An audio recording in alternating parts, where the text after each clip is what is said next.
All right. Well, welcome back to Inside BBI with John and Eric. Draft night 2. Here we are with the second and third rounds, although the Giants currently only have a second round pick. Eric, first off, I know we should use those little sound effects. We're gonna recap a little bit of day one, night one, in just a second here. You were mixed drink yesterday. What do you got for me tonight? It's the same. It's being made right now. So I'm going to have another mix because I didn't get mine yesterday. I got one. So I need to. That's true. That's true. I got screwed.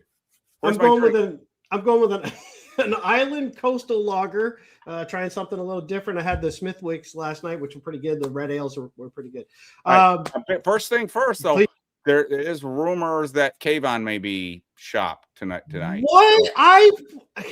I was told that he would not be traded. I mean, I've been saying it, and everybody keeps saying no. And I was like, there's reasons why it makes a lot of sense. I was telling you last night that it was still going to happen, and you were the one who was saying, no, the Giants said they weren't going to do it. No, I said that's what they said. I said, but everybody else, I'm not saying you. You've never actually said no. You just come up with alternatives on what they could do. Right, but I said yesterday, there's more reason than ever to trade him if it's fair. So those who don't know, Ricky came out and said they're talking to the Saints, and just a few minutes ago, Jordan Schultz, who has a little bit more weight than Ricky, said the same thing. And so, 2 hours ago, at the end of a segment on NFL Network, Mike Garafolo specifically said, how does Thibodeaux's names, how is it spelled? He's like Deaux. He's like, that sounds like maybe somebody, the Saints, could be interested. I'm just saying. And that's where they ended it on that piece right there. The interesting thing is the way Jordan Schultz phrased his tweet. And again, this could be the Giants trying to get this out there to gin up interest, but the way he phrased it was, it seemed like might be more teams in the Saints that are interested. If that's true, that's fantastic for the Giants, because then we get a little bit of a bidding war. The other news that's out there is there are multiple reports that the Giants may try to trade up, and with the 49ers, they get ahead of the Bills for somebody, and people have speculated it's either Denzel Boston, the wide receiver, most likely. Yes. Your guy, and of course other people like me are hoping it's like Caden McDonald. I'd be fine with Denzel Boston. As I said yesterday, Denzel never fell to me in the second round when I did simulations, and I always would have considered him in the second round. So Denzel, to me, I think we'll get into our list, but right now, to me, the top two are Caden McDonald and Denzel Boston. There are others. There are a bunch of corners there that I'd be perfectly happy with. There's a bunch of corners there, and I'm going to throw this out there, John. I don't think they're going to do it. But if you really, really long-term want to once and for all fix this offensive line, Emmanuel Pregnon and Chase Besantis are still out there. Now, I'm not advocating for it, but I would be fully on board and that would make Runyon's tenure here dubious at best. Salary cap relief, and again, then you have a real role grading line. So I don't think they're going that direction. But if they went in that direction, I'd be all for it. And if somebody says, no, why would you do that? You Giants fans, us Giants fans have been bitching about the offensive line for a decade. You really want to turn it into like a monster offensive line, get one more player, and then but anyways, that's not the right. I'd get Caden or Boston at this point, but I'm just throwing the offensive line out there and corner. Sorry. And if you did that, the Giants wouldn't necessarily have to cut Runyon. No. There could be a trade partner out there, and I would look to the Miami Dolphins. Yep. The Miami Dolphins, whose GM came from Green Bay. There's a natural potential spot there. They have a number of picks later in the draft. They have a bunch in the third round. They have some, I think, a multiple fourths. They have multiple sevenths, and they have multiple picks in rounds next year. So there is an option if the Giants do go that route that they could move Runyon in a trade.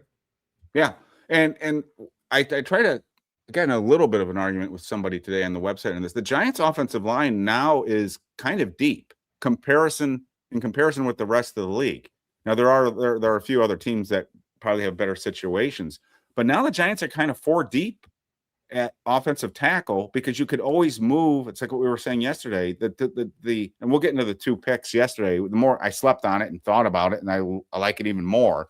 But Noah can play guard and tackle, and if there's an injury, he easily can play tackle. There are some people who out there, and we'll have to see. There are some people out there who think he, in a pinch, he could play left tackle. We'll have to see about that. But he can play tackle.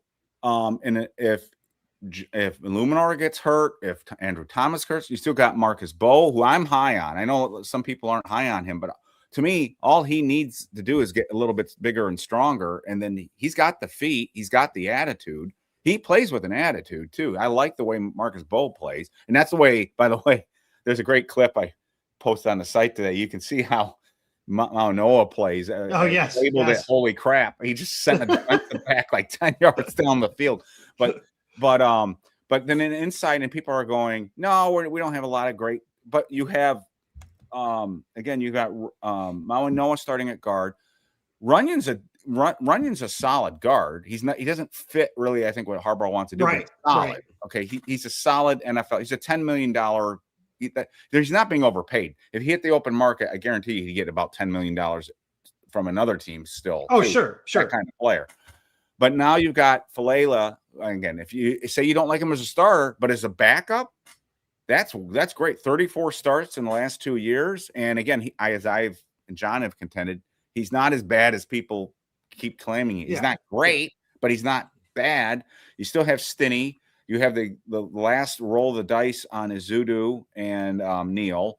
And they brought in Lucas Patrick, who's probably going to make this team ahead of those other guys that I just mentioned. So the offensive line is way more solid, and Lucas Patrick can play center, so he's like your Schlottman guy too. He can play guard, he can play center, and he just started at both positions. So the Giants' offensive line is actually, relatively speaking, and Cy tweeted this out. He said it's the best, and I agree with him. It's the best line we've had in probably I think it is the best line we've had in the decade. The line we had last year was better. The best line we had in a decade. This line's better for sure, and I think. What's really interesting too is when we went into free agency, right? And there were a lot of question marks. The Giants re-signed Illuminor, which filled a big question mark, took care of the right tackle spot, and that's at least for 2 years he'll be the right tackle, or at least should be. You go and draft a guy who's now going to be your right guard. So that takes care of, assuming things pan the way they're supposed to, that takes care of a few years at least. Because the entire interior was this year, and then next year we were, who knows? Because we had one guy, a bunch of guys are going to be free agents. They were only on 1-year deals. You got one guy in the last year of his rookie deal, and that's Schmitz at center. We don't know what we have with him yet, and where does he fit in the Harbaugh scheme of things? I mean, he's not really that different size-wise from Linderbaum, but I don't think he was the same kind of physical tactician that Linderbaum was. I think Schmitz plays a tougher game but he's not a big physical guy. And I don't know that the Giants are really high on what they've gotten from him so far. Yeah. And what ultimately may happen, John, is what's something you've been talking about consistently, and Cy did originally too, is Marcus Bowe eventually may be the center on this team. Right. Now they haven't really gone in that direction yet, but people feel that's a position. So I could see him be that type of player that they start working him in a camp at multiple positions and starting grooming him behind Schmitz. And again, I think Lucas Patrick's going to be the backup center. But don't sleep on him either. Again, he was a solid addition. No one's talking about him. Again, the offensive line is just in a much, much better situation right now. And a lot of it has to do with simply adding Noah. So that was a big pick. The more I think about it, I really like that pick. I know people, and me too. My son called me today from Fort Bragg, and he said, "Nice. What do you think about passing on downs?" And I said, I'll say to you guys what I said to him. I don't like it. But I understand why the Giants did it. And I said, you couldn't.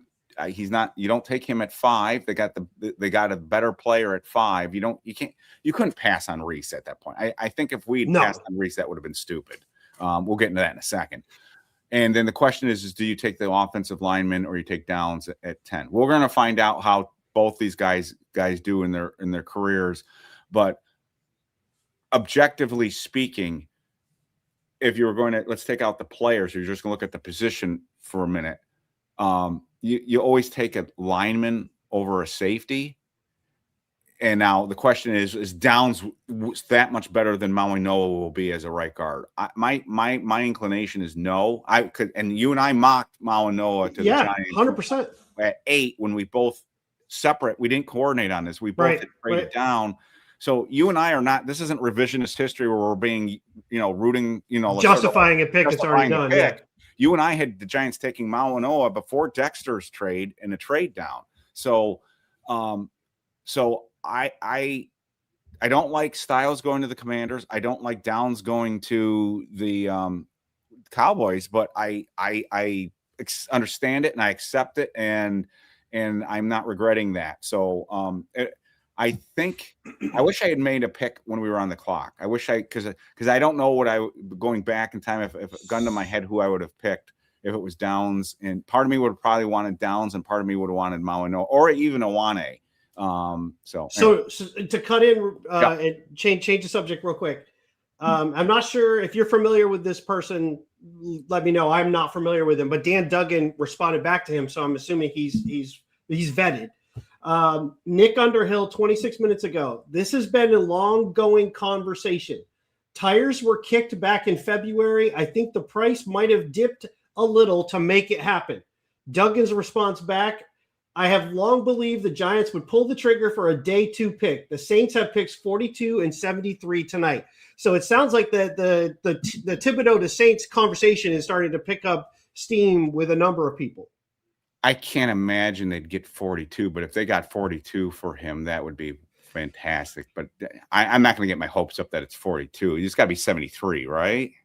If they got 42, that would be wonderful. But if they got 42, then they could get both the wide receiver and the defensive tackle tonight. Yeah, I mean, would it be, or even or corner. Or would it be the Giants would send Thibodeaux in 37, drop the 42, and get the 73? So I move 5 back and I pick up. Yeah, they could do that too. And that way they still keep the second and they get the third. I doubt the Saints just give them the second. That's too right at the top. That's too rich, right? It's too rich. That'd be great, though. What if it was a straight up? I mean, again, I'm getting greedy, so I'll take what I can get right now. Look, I'm not looking to give away Thibodeaux, but I've said all along, if the Giants can get like a third, I always said a second, but I always said if they could get a third, not a low third, but if they could get like a mid to high third for him, I think you do it because that's right around that area that you think Dominique Orange might be available. Right. And so, I mean, the thing. And I sound like I bashed the guy. I'm not anti Kayvon Thibodeaux. No, I'm not either. I just don't think I'm only speaking for me because I know I've been very adamant about trading him. He doesn't bring enough to the table for me right now to be like, that's just such this thing we have to have. This idea of you can never have enough pass rushers went out the window the second you got Arvell Reese. Third, he is a descending player when it comes to pass rush. Go back and look. He had double-digit sacks, but it was 2 years ago. Then he was 5.5 sacks, and then last year too. I know he missed a lot of games. I understand that. But his production has been tailing off as far as that part of his game. He's also nicked up a lot. He gets nicked up a lot. And this is the last year. You don't want to risk him getting hurt. You don't want to have something happen in training camp, and then you're stuck with, again, it's a scenario where Giants and Giants fans hold on to things too long sometimes. If this was the old Patriots under Belichick, Thibodeaux's already been traded and they're moving on. They've got other stuff. They knew when to move and when to grab until Belichick went crazy at the end, and who knows what the hell was happening. You know what's funny is reporters are now retweeting Ricky. So remember they not too long ago, people used to mock Ricky. Now reporters are retweeting him as a source. So I think that's pretty funny. Ryan Dunleavy just retweeted Ricky. So anyways, we'll see. The way they'll look at this with Thibodeaux was this. Giants don't do anything, they're going to lose him next year. They're not going to be able to re-sign him. Anybody who thinks they're going to re-sign him is living in a fantasy world. Number one, he's not going to want to come back. It takes 2 to tango. He's going to be unrestricted. They're not going to be able to franchise him. So he's going to walk. and it's going to be like Saquon all over again. So the question is, do you let him walk and hope for a comp pick? But if you get a comp pick, the highest comp pick you can get is something at the end of the 3rd round, and that's only if you get a huge contract and he excels and gets, that there's a lot of variables to getting a comp pick. Right. If you can get a 3rd now, then you don't, and it's going to be higher than the comp pick, which is at the very bottom of the round. So it's like a 4th round pick. If you can get a high 3rd, it's like a full round difference. You do it now. Again, ideally, you'd like to keep these players, but you want to get something before you lose them. And they've got Arvell Reese, Burns, Carter, but everyone's also forgetting Chauncey Golston still here too. And I was going to mention John Harbaugh mentioned him specifically the other day. And there was a reason for that. So yes. Yep. Oh, Golston plays 5 technique when he was in Dallas. He's that kind of player, and that's the kind of player Harbaugh had with Jihad Ward when they were with Baltimore. So people should not sleep on Chauncey Golston either. People forget about him because he was hurt most of last year, but Chauncey Golston's on the roster, and as John just pointed out, Harbaugh has mentioned him twice now. So don't forget about Chauncey Golston. So look, they're not going to get the 42, but man, if they got 42, that would change this draft for the Giants big time, because then you can get a corner and a wide receiver, or a corner and a defensive, any combination of a corner, defensive tackle, wide receiver at that point. Oh, and if you really want to address the offensive line again, you could do that too. That would be awesome if they could get, but I don't think they're going to get that 42. They could though. I mean, it depends. Keep in mind, right? The NFC South is just a jumble. The Panthers won it with a 8-9 record. Mm-hmm. The Falcons are a mess. I'm like, they are a mess. They've got nothing going on at quarterback. They've got a lot of things that are just, I mean, if you think Tua is going to walk in and suddenly things are going to just be better in Atlanta, that's just not happening. Yeah. And they've also got their, James Pierce has his legal issues. There's a lot of stuff in Atlanta, and their cap is all messed up. Carolina is, again, borderline. They were an 8-9 team. They made the playoffs. They're ascending to a degree, but it depends on what Bryce Young can actually continue to do to develop. I'm not sold on him. He's just too small of a quarterback. And then you look at Tampa Bay, and they're going through a lot of different things too. So this is a Saints have a chance to turn it around. They got a young quarterback. They've got some defensive line, but if you can get a pass rusher for that defense, I don't know how that you wouldn't consider. And if they've been interested, it sounds like they were going back to February. At least that's the report we're now seeing. It's quite possible that 42 is up there. Now, maybe the Giants throw something in later. Maybe there's a 6 that the Giants include or something like that. There was a lot of talk that people thought maybe Chris Olave would be involved, but that would be straight player for player. I doubt there would be a pick involved for the Giants, because it's going to be player and salary switching teams. Both players carry a high salary. So I think the Giants are going to avoid taking on a salary at wide receiver, especially with a guy like that. There's still wide receivers the Giants can get right now here at the top of the second round. Yeah. So it's going to be interesting to see what, if anything. So we'll see. I mean, I hate to bring this up because I'm Mr. Positivity right now. I love what the Giants have done so far in the draft. However, I did wake up this morning and turn on some reaction videos, and I was reminded of something that I should have been immediately in my head. And again, maybe it's lack of sleep or whatever, but a number of pundits saying in 2022, the Giants had top 10 draft picks, and they took an offensive tackle and they took an edge player. In 2026, the Giants had top 10 picks. They took an offensive tackle and they took an edge player. And I'm like, son of a bitch, they're right. And I know I should have immediately thought of that. But again, I'm not saying that we're going down that path. It's just, again, it's a little bit spooky. I mean, in many instances, a GM that had the kind of draft that Joe Shane had in 2022 would have been gone by now, because of what a disaster that first round was. And I only bring that up because we're talking about one of those two players right now. And we're talking about Evan Neal is hanging on for dear life right now to even possibly be on the roster. So, but if you look at it, if you really look at the whole thing, though, then you have to say last year was the complete opposite of that. We got two players that are going to be cornerstone players. Yeah, at least that's what it appears to be. I think these two are going to. Yeah. I'm just saying we have to be a little bit cautious, not to be too giddy, because, and then hey, that was no pun intended for the moderator, giddy for, but nice. It's just you have to be a little bit careful because again, my kids were calling, Dad, how did we do? How did we do? And I'm like, we did really well, but I thought we did really well. And I'll give you an example. There's a lot of YouTubers that I like to follow the draft. There's a bunch of them. And one of the guys I like listening to sometimes is called The Franchise Guy. And The Franchise Guy was grading the first round yesterday. He loved the Giants draft. He gave both picks an A. He said they knocked it out of the park. But he said, but this reminds me of my worst post-draft take ever.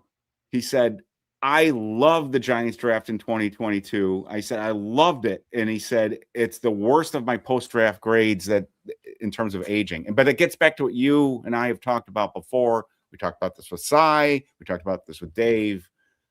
On paper, the Giants 2022 draft was a great draft. It just looked, Thibodeaux, remember Dallas had Thibodeaux and Neal as 1-2 on their board. It wasn't like the Giants were an outlier.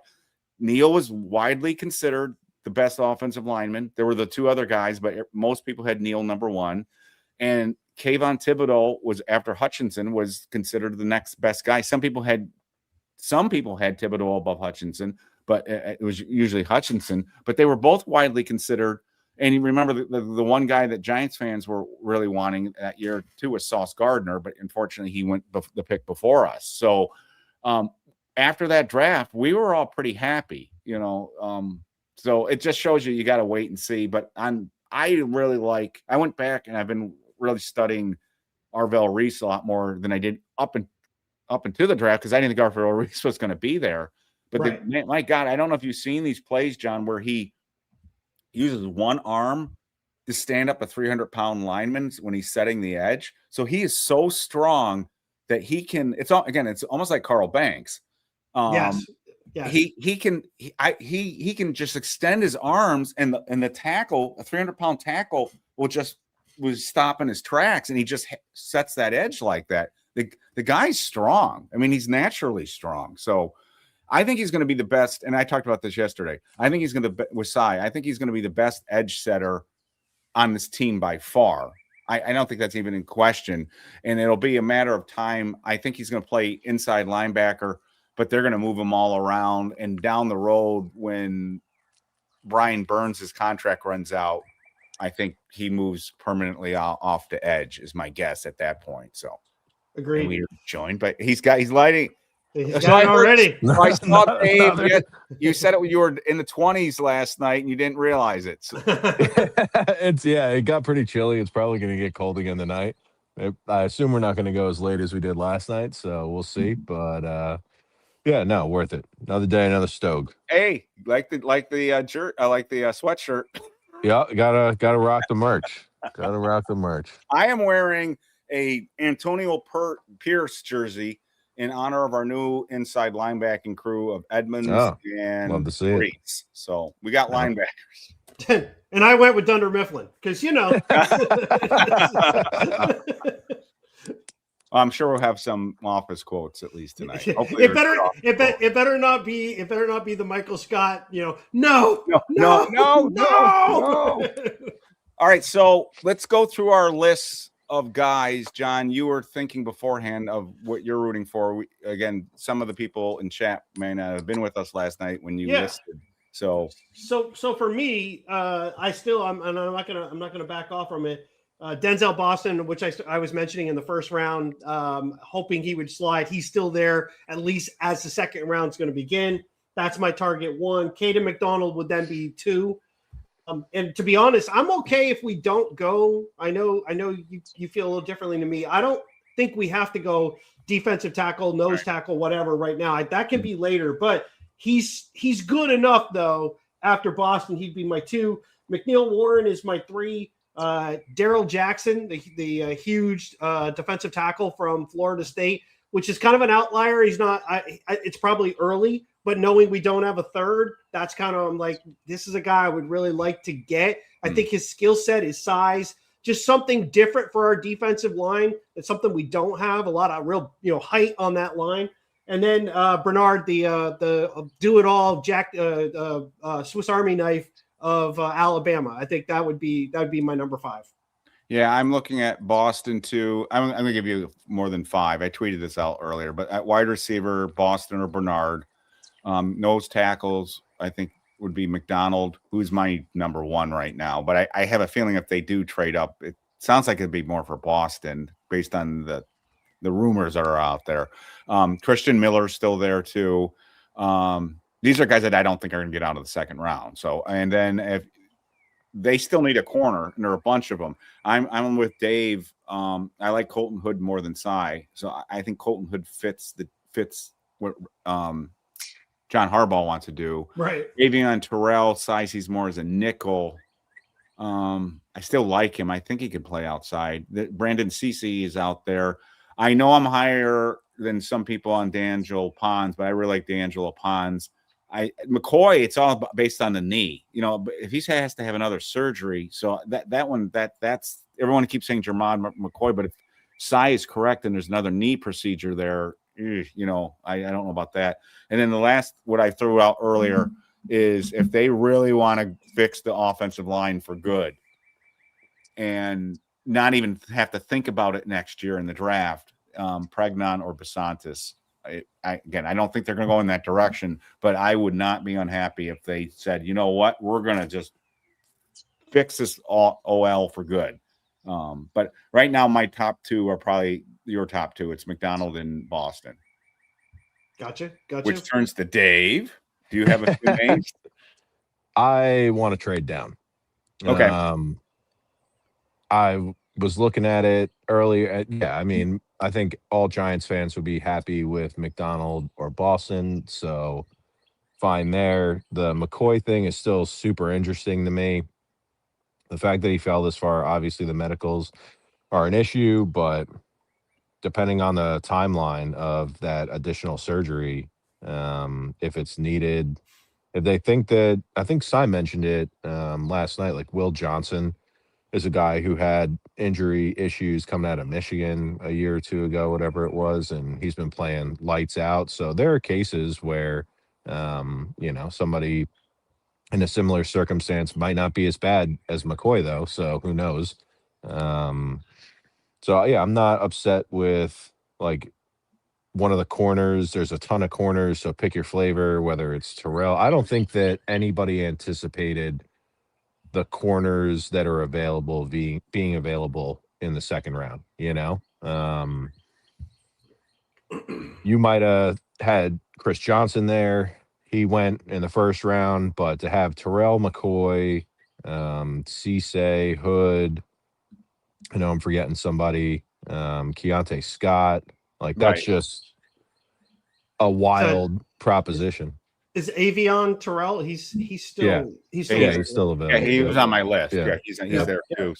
So there's a bunch. The corners stick out to me more than anything. I agree with you, Dave. I think the corners really stick out. And so anyone out there saying, why would the Giants get a corner? Look at the depth chart right now. And again, this Deonte Banks, if he had worked out, we wouldn't be in this situation. But the Giants basically have Newsome on a 1-year rental. We're hoping he can kind of regain his form from Cleveland. And then you got Paulson Adebo, and then you got a bunch of guys behind him like Banks and a bunch of no names. So you need more corners in this room. And again, the Ravens have a long, and Harbaugh coached defensive backs too for 1 year in Philadelphia. He's a defensive back guy. He drafted defensive backs. I got to think it. But the rumor out there earlier today was, again, these are just rumors, is that there's going to be a run on defensive tackles early. So that doesn't mean they can't get one later in the draft, like you guys have been mentioning. I have a subjective bias towards defensive tackles. I've always had that. I think people who follow me on BBI for years have known when I got Dexter Lawrence, I was, full of wood. Yeah, the Giants have had a good history. And I'll throw Here this we out there. go. The Giants have had a good history of drafting defensive tackles in the second round and having them play well. Sure. They've also had a horrible history of letting those second rounders leave and do better, or do as well with other teams. And I've hated losing those guys. So I like having these, and I think the big need on this team, and I'm not saying again you shouldn't draft for need, but to me, when I look at this roster right now, it's corner, wide receiver, and a glaring hole up front, because now we have all these shiny toys up front to rush the passer and run and chase ball carriers, but we need the beef up front to sort of deal with the Philadelphia Eagles offensive line, deal with the Dallas Cowboys offensive line. The Commanders have a better offensive line than people give them credit for. We need some beef up front. So that's me. There's a lot of edge talent as well. I'm just like looking. Parker's out there. About it. Yeah, Parker, Howell. I like Howell a lot. The one that's also kind of interesting is Emmanuel McNeil-Warren, if they want to pull a Tyler Newman again and shock us all with a safety, because he was feasibly supposed to be a first-round pick. But, yeah, I think defensive line, both edge and D tackle, will go off pretty quick. I mean, Anthony Hill is still staring me in the face, and I'd still do it. I know that. I know you would. Any sense, but I wouldn't be upset. I wouldn't be upset, but it would be almost be all. It doesn't make a lot of sense, so I get it. But the safety, the edge rushers in particular, if all the smoke around trading Thibodeaux is real, makes sense. Yeah. I still think later if they move Thibodeaux, I still think later in the draft, if the opportunity's there, LT Overton becomes a New York Giant. Well, remember, as we said, don't forget Chauncey Golston. So again, I don't think that precludes him from taking an edge, but Harbaugh's mentioned him now a couple of times. I'm letting Dave know, because we were talking about Chauncey before Dave came on. That's a good point. Dave, if you were going to pick a wide receiver, hold up. Oh, what? So 14 minutes ago on, it looks like TikTok, Kayvon Thibodeaux shared an image. Did you see that? You saw that? Yeah. Okay. All right. Okay. I did not see this. So it's an image from Fast and the Furious, and it's showing Paul Walker's character looking out the window, and it says goodbye underneath it. Oh. All right. Patty Trina just shared it. I'm gonna stick that thread too. Someone just posted it too. Yeah. So I think nice. Then I hope we got something significant. Dan Duggan, it doesn't seem like a subtle Instagram story from Kayvon Thibodeaux. Well, then do you get crazy and go for one of the edge rushers? Because I mean, TJ Parker and Cassius Howell were both kind of like first round guys potentially. So I would think you would probably, I don't know. I would think here you would not. That, I mean, at that point, you're going to be able to get guys that can fit rotation a little bit later, where you have just glaring needs of guys who are top quality. Because I think you're just going to stick that guy out there. I mean, you already got Reese, you got Carter, you've got Golston. We talked about Burns on the other side, and you get one more guy, especially if they don't get that extra pick here, depending on what they get. If it's a fourth, then you definitely wouldn't do that. I wouldn't think. Yeah, I think, my opinion, and Dave could end up being proven correct here, but I just think it enables the Giants to do. Let's put it this way: it depends on what they get. If it's a miracle and they get the 42 pick, if they get 42, it just enables it again, instead of one of the players that we all just mentioned, two of the players we just mentioned. If it's a third round pick, then I think we're having a completely different conversation. You're talking about, you can pass on a defensive tackle here and maybe hope that somebody like Dominique Orange or Lee Hunter somehow gets to the third round. I don't know if Lee would get there. I don't have a good sense of where the defensive tackles are going to go. That's my problem. Sometimes they go higher than I think, and sometimes they go lower than I think. So I don't. And it's the same thing when you mentioned Darrell Jackson. John. Second round seems way too high to me, but maybe it's not. But that seems way too high. I just don't have a good feel for where those defensive tackles will go. Right. Who went? Is Woods the only defensive tackle that went yesterday? Who went? Caleb Banks went. Yeah, Caleb Banks. That's right. Yeah, that's right. Vikings. Caleb Banks went. So wait, let me see real quick. And then Keldrick Falk, depending on if you have him on the interior as a D tackle or if you have him as an edge guy, I guess you could.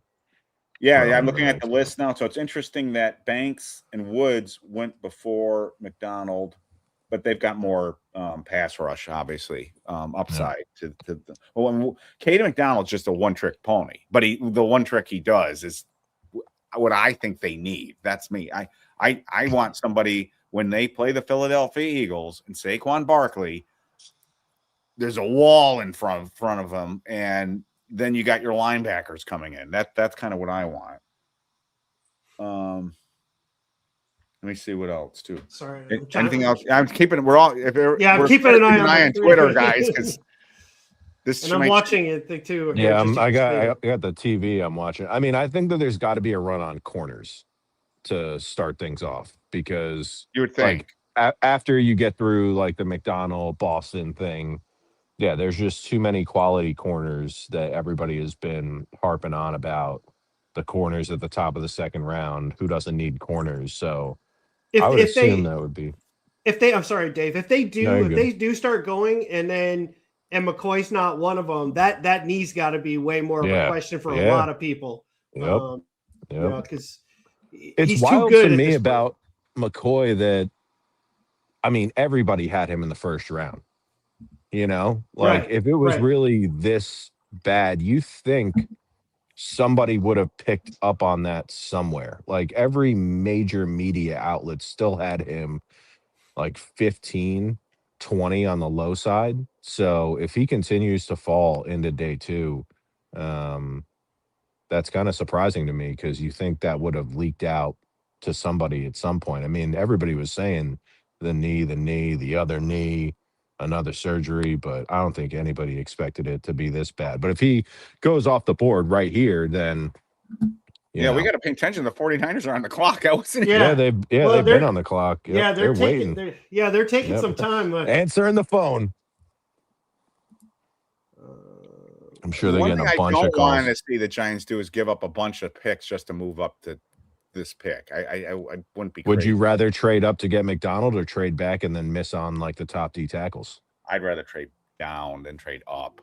I'm a big McDonald guy, but I wouldn't be upset. It depends on what they gave up. But if you knew you were going to get a third for Thibodeaux, would you go ahead and get rid of the second and maybe your fourth, or throw in one of the six with it to move up, and then you get the third for Thibodeaux? I love draft picks. No, I know. I want it all. Yeah. I want McDonald to fall to me. I don't think McDonald gets past the Bills, my guess. I mean, who knows? I didn't expect him or Boston to fall out of the first round. I was pretty adamant about that last night, and then here we are, and they're both sitting there. So it's not crazy. I think the with such a equal footing draft, a pool of players that there really isn't a huge separating factor. The more limited you are in what you bring to the table, the more specific or specialty that you are, which he's a run guy. He's not a pass rusher. He's shown nothing. You're anything you expect from that is pure projection. He has shown none of it so far. So some teams are going to be like, that's a little rich for a guy who's just going to play to run. Yeah, and the way that they've been prioritizing the defensive tackles so far in this draft that have more of a pass rushing prowess, you've got the Christian Miller sitting right there. Like there are other defensive tackles that could go still ahead of McDonald, and McDonald could fall to you. So San Fran sticks and picks. All right. Wait, how do you know that? Well, it says it's on the TV. Pick is in. Oh, I'm not spoiling shit. You're ahead of me.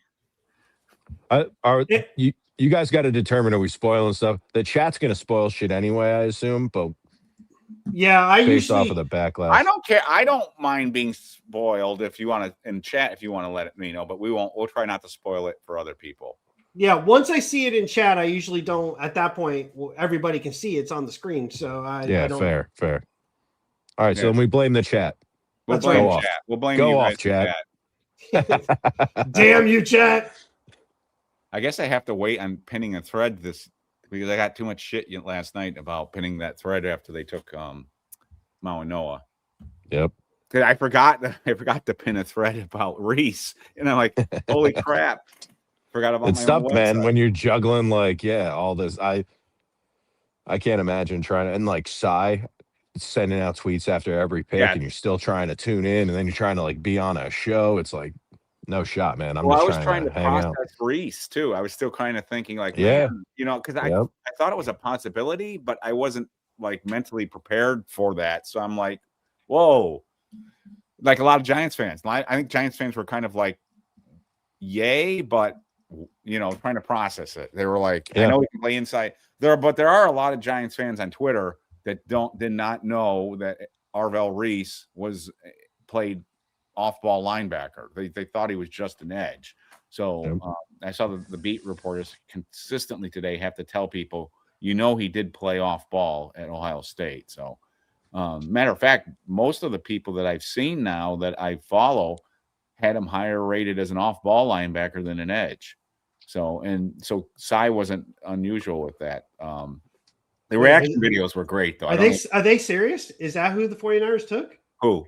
Well, no, chat is saying Carson Beck, but one person did. Is it? Yeah, I know. That's what I'm saying. Is that can't be? Is it? That'd be great if it is. No, it's Stribling Stribling the wide receiver from Ole Miss. That's early. That was the guy that I was asking Cy about yesterday. Yeah. That I was real low on, and I was wondering why he was lower on than other people. I like Stribling, but I didn't see him going before Boston and before Boston. Bernard and Boston. No, or even the Tennessee wide receiver. I don't even take him before that. I mean, I do think that Stribling is severely underrated in this draft. You put on his tape, and he's the right size, 6'2". It's one of those other. He's not completely yoked up like AJ Brown, DK Metcalf, but he's another guy coming out of that program in Ole Miss where just a solid wide receiver. Oh, I took him in my mocks, but I took him down in fifth round. What's crazy is the fact that their phone must have been ringing. Yes, there had to have been trade off, and they took this guy. He would have been, but if he traded down with the Giants, Stribling. That's what I'm saying. Is Stribling was 4th round rated by Our Lads, and I know Cy was lower on him than even the rest of the Our Lads staff. If you look at Cy's write up for BBI, Stribling's not even in his write ups. He's down towards it. He's the Thomas Lewis John of the second. Oh, he's nice. Yeah. The Cards wasted no time. They have their picks right in. I gotta think they got to be looking quarterback here at this point. It'd be early for Beck for these guys, but they need a quarterback. Yeah, I mean, it'll be interesting to see if Nussmeier or Beck is the next quarterback off the board. I still think people are going to look at the Dart situation and hope that they strike lightning like the Giants did. I think people are going to start gambling a little bit more on quarterbacks. It would not shock me to see more of that. I'm still a little bit shocked that even though it was rumored that the Rams did what they did yesterday. I thought that, that's awfully high. But if it works out, it works out. If you get your another franchise quarterback, no price is too great. Yep. Do we know yet on the Cards? Cards go. Oh, they're taking. I know who they're taking. You want me to say it or no? No. Don't say it. I mean, it doesn't affect the Giants unless you wanted to deal with it. I'll just say it's an offensive lineman. Okay.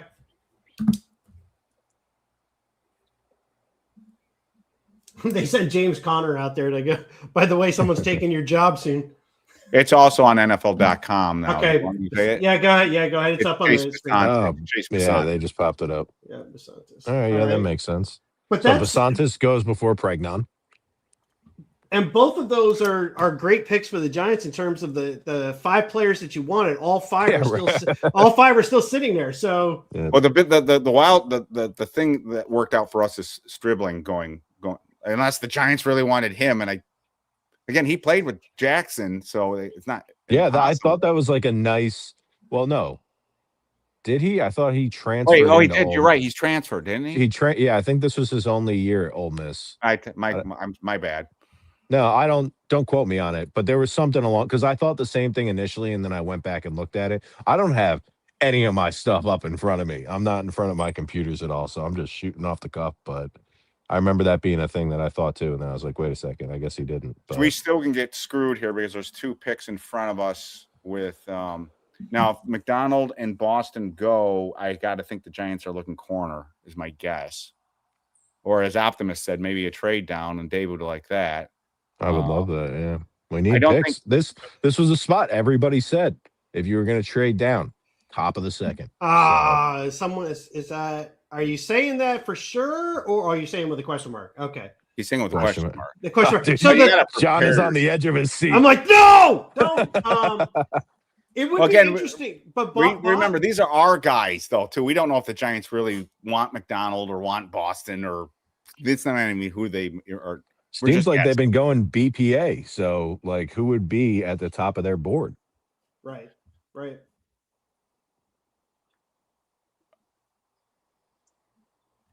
Oh, I thought that was something else. All right, Bill's pick is in. So, oh boy, they could certainly go D line. They have a need at receiver though, still, even after getting DJ Moore. I think the Bills could take one of the players we want. My guess, because they kind of need the same things. I think they're going to either go wide receiver or defensive tackle here. Is my guess. They didn't pick last night because they traded back, right? 8 teams. 8 teams. 1/3 of the teams did not have a first-round pick last night. Did you guys know that? I didn't know that until I heard it just like a few hours ago. I mean, there was so many that had multiple picks. I mean, I kind of knew, but yeah, but 8. That's a lot. Bills go defense. But it tells you, though the player level of what they thought the talent level was pretty even. They're like, first, second doesn't really matter. They're the same kind of guys. So some of those teams are willing to move back. Oh, good. Good. All right, we're good, guys. All right. Can I say the pick for the Bills? Yeah, go for it. It's Parker. Oh yeah, makes sense. So either McDonald or Boston will be there. And again, guys, before you guys get all like worked up with us, John and I'm literally a guy sitting in my basement. So with wood. So, never gonna live that down. No, I'm not. Except one of you guys said yesterday I got to get a jersey that just says. Well, we say they drafted Peter Woods. That would have been hysterical. That would have been the all-time announcement that we could have done. Be like, "Yep, Eric's got Wood." Yeah, that would not have been good. That would have been. He's got a typo on his jersey. All right, let's see. It's Parker though, right? That's what I saw. Yeah, they announced it on TV. Parker. Yeah. Okay. This is. I'm not going to get my hopes up. Oh, Houston just traded one spot ahead of the Giants, and they need a defensive tackle. That's going to be McDonald. Give me Boston. I called it last night, baby. That's going to be McDonald. John, how pissed are you going to be when they pass on Boston? I know, right? I'm setting myself up for such disappointment. Damn it. That's going to be McDonald. They're going to get McDonald. It should be like Branch or something like that. I'll be like, what are you doing? Fuck. Well, sorry. Who does? That's a big dude. Let's see. Check the R-Lads depth chart for the Texans. What'll be interesting too, though, is it's not out of the realm of possibility that the Giants move back. Yes. From where they are right now, because again, we're like projecting what we think the Giants would want here, and they may want guys that they think we don't need to sit here. We can drop back and still get one of those guys. Well, the rumor was earlier today that it was not defensive tackle, that the Giants wanted to get another weapon for Jackson Dart. So if makes that rumor sense. was true, then if it is McDonald, it wasn't the guy the Giants were targeting anyways. That's who I would have been targeting. But if that rumor was true, and Houston received 36 and 117. Vegas gets Yes. 38 and 91. It's an interesting haul. So the other thing too with that is if that's true, the only receiver that went ahead that fits that category is Stribling, which I don't know. I have a hard time believing the Giants were looking at Stribling, but maybe they were. Yeah, Optimus, take a good corner still here too. So we keep talking about defensive tackle. They got they took Stingley and McDonald. They Lassiter. took McDonald. Oh, sorry guys. Oh, Shit. no. Shit. I mean, And we knew that they would have to trade up to get McDonald. So Boston, that's who I'm rooting for right now. Okay, again, if they take Boston, man, I was calling this in the first round last night, baby. I've been rooting for this since we took Manoa at 10. All right, so if it's not Boston, it would probably be a corner, Or it could be the Christian Georgia Miller, defensive tackle. Yeah. Or they're still looking for a weapon. And again, Jeremy Bernard. It could be Jeremy Bernard. There's the receiver from Georgia. Is it Branch? Is it Zachariah Branch? He had a rest the other week, so I don't think he's going to go high in the second. Well, that would probably in the Giants' past, they probably would have just been like, he's fine. Don't worry about Well, yeah, it was like a misdemeanor or whatever. He didn't mean it. I mean, we looked the other way for Christian Peter. I mean, for God's sakes. Hey, DeAndre Baker, how'd that work out? Oh, Jesus.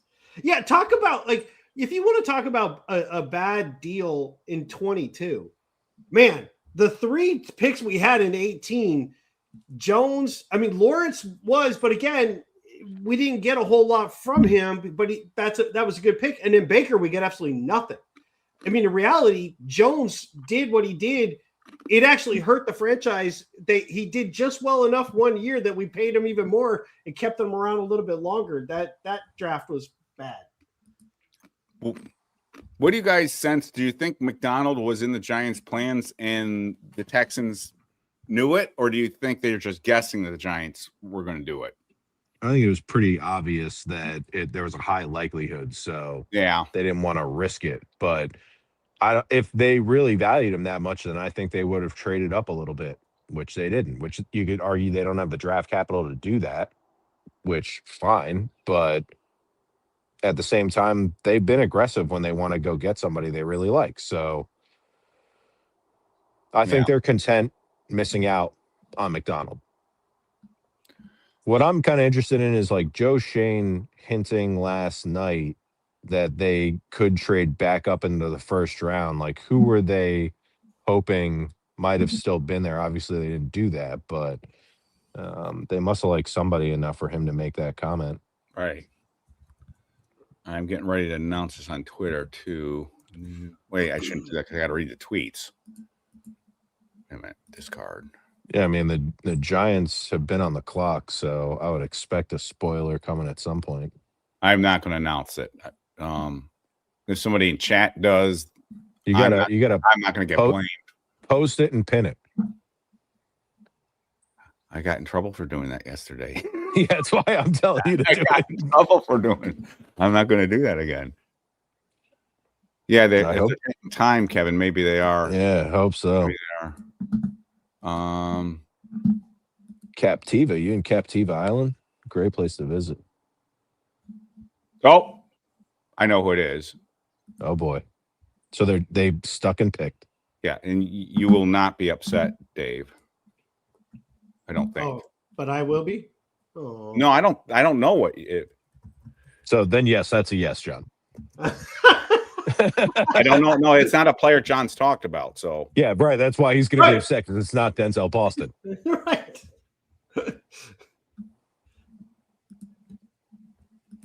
Let me know when it's official so I can post it. New York Giants select.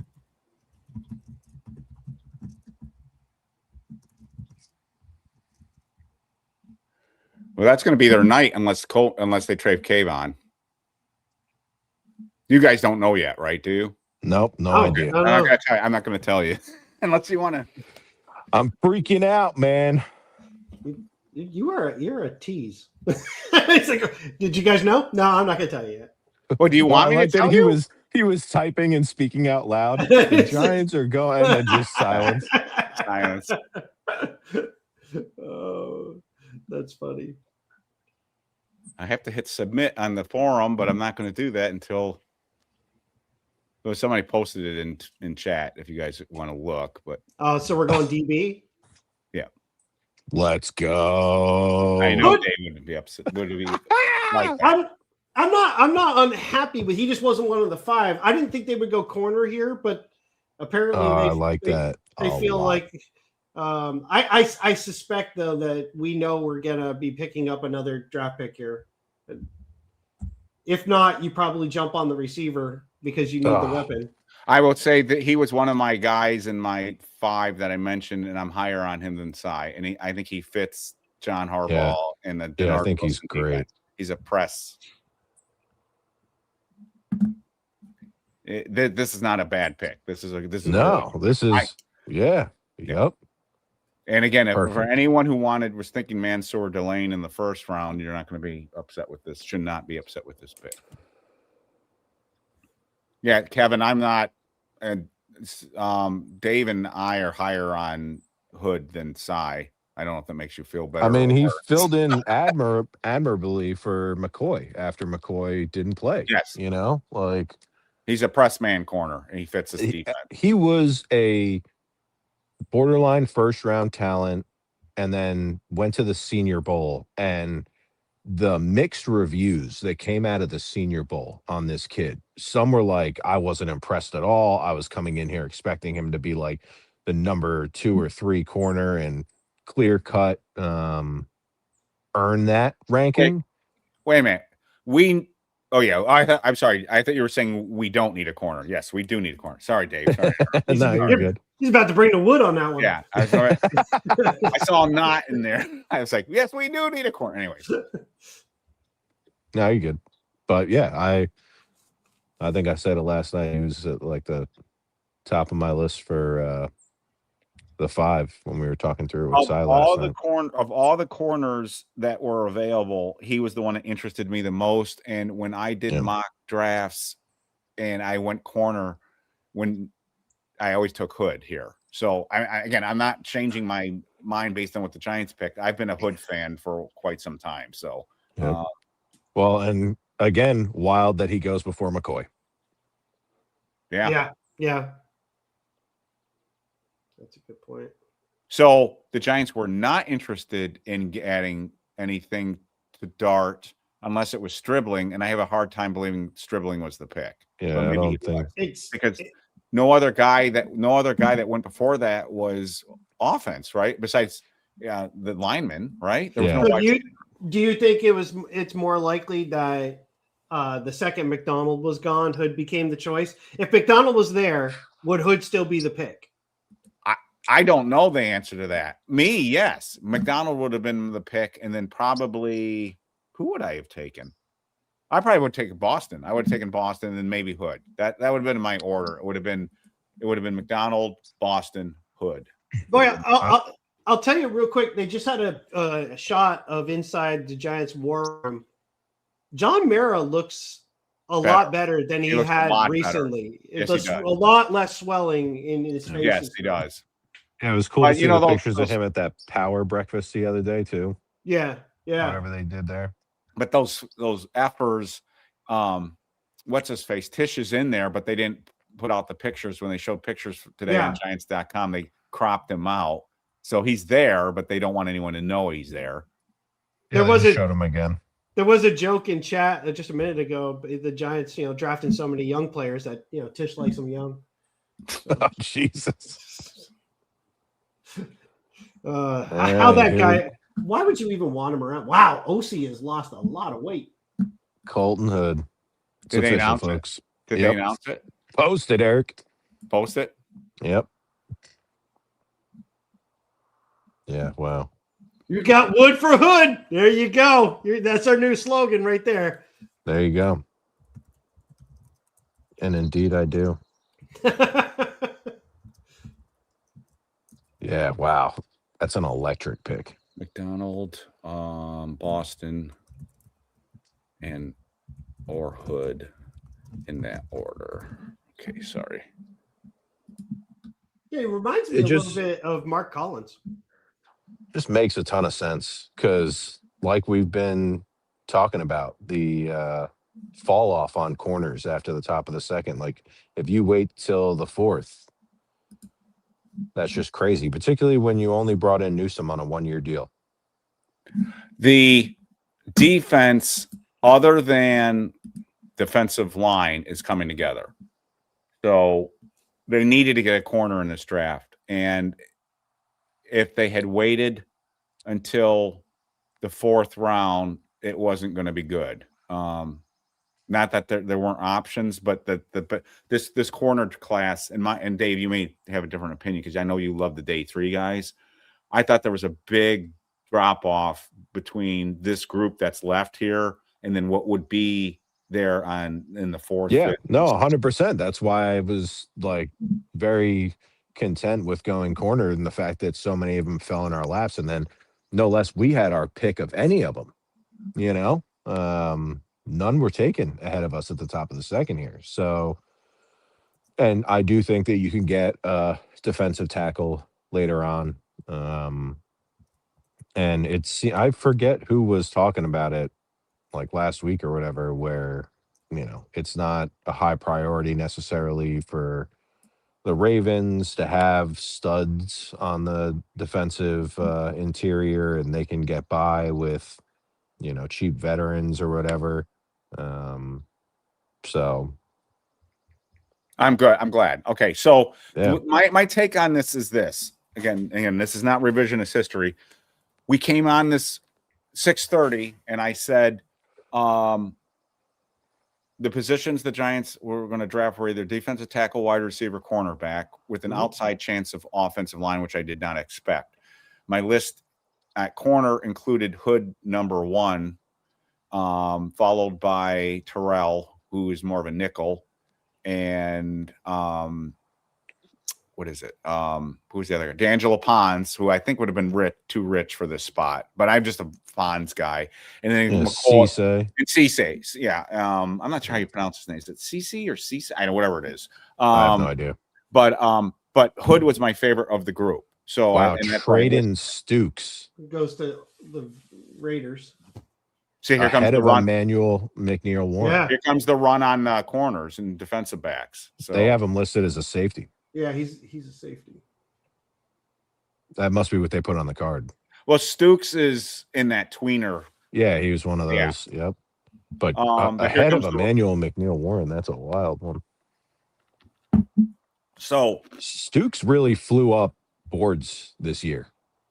I mean, when he started out, it was day 3. Go ahead, Eric. My bad. Oh, no. I'm sorry. So coming into the draft, Giants fans wanted to address offensive line, wide receiver. I'm going trying to offense first. Wide receiver, offensive line, inside linebacker, cornerback. Am I forgetting anything? Were those the major ones?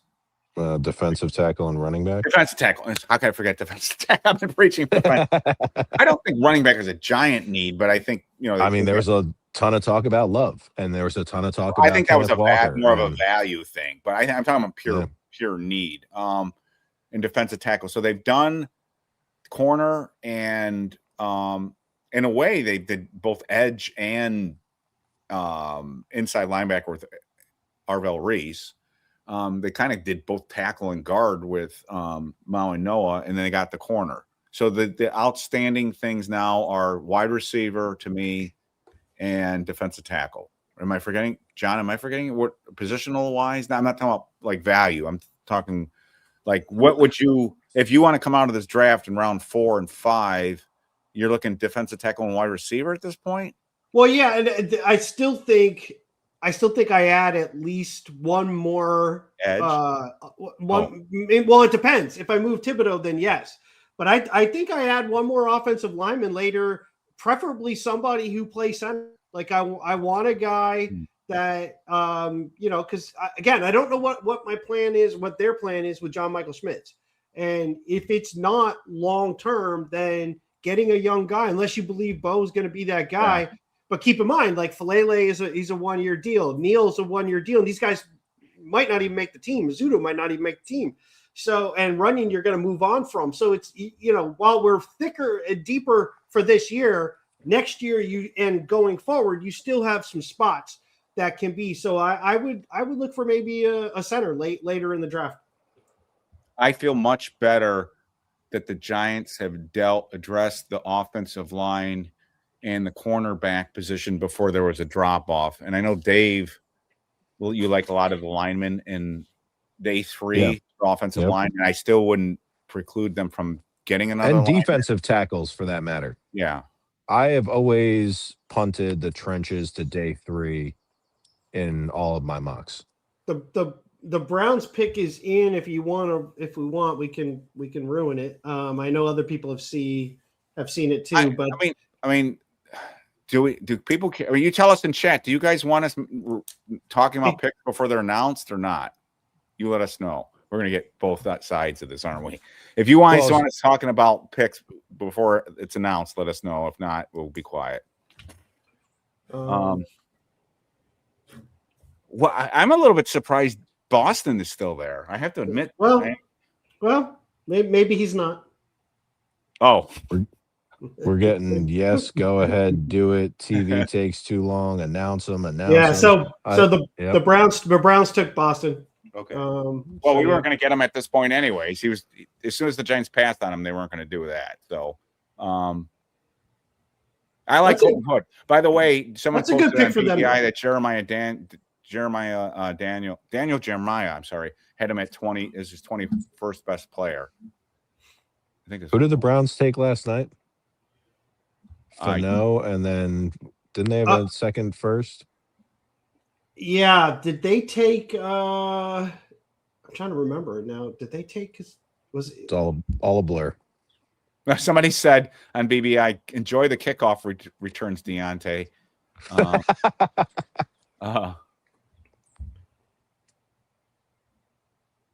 Concepcion, I believe. Yeah, they took Fano and Concepcion. Yeah. So they've got two wide receivers. Kevin is saying that the Chiefs take R. Mason Thomas at number 40. He's an interesting player too. Yeah, a lot of people liked him.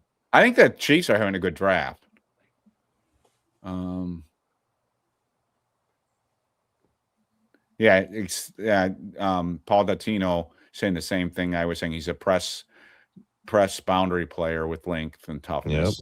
He fits this defense. If you like your corners, big physical guys, and that's in a press guy, that's what Colton Hood is. I was actually kind of surprised Cy was not down on him, but it wasn't higher on him. I agree with that. Chad Forbes is saying Raiders got cute sliding down. They thought the Giants would take Christian Miller, the defensive tackle from Georgia. The plan wasn't to take a player that was actually born on 9/11/2001 in trading Stukes. Raiders wanted Colton Hood. Get smoked, Raiders. Didn't the Raiders get screwed yesterday out of something too? Someone traded in front of them. I thought there was a story that there was something. Maybe someone in chat can help me out, but I thought there was something with the Raiders yesterday where they got embarrassed with something else. Yeah, I don't know that one. I know the Steelers were talking to Lemon, Lemon, and the Eagles jumped up. That is a weird. Oh, dude. Maybe I'm thinking the Steelers. I apologize. You're probably right. It's probably the Steelers. He is a weird dude. In their hometown draft, no less. Oh my god! Tough luck. That's pretty tough funny. Luck. Let's see. I like our draft. I like our draft. Yeah. Bengals are taking Texas A&M Cassius Howell. I'm surprised our Mason Thomas went before him. Honestly, they're different players, but I think Hood could have been a late first round pick. So I'm ecstatic with Hood. Yeah, I'm very happy with that. Matter of fact, looking at the corners, Delane, you know how I feel about Delane. I really liked him. Mm-hmm. I probably would have ranked Hood as my second favorite corner, depending on the medicals on McCoy. Yeah, I'm there with you.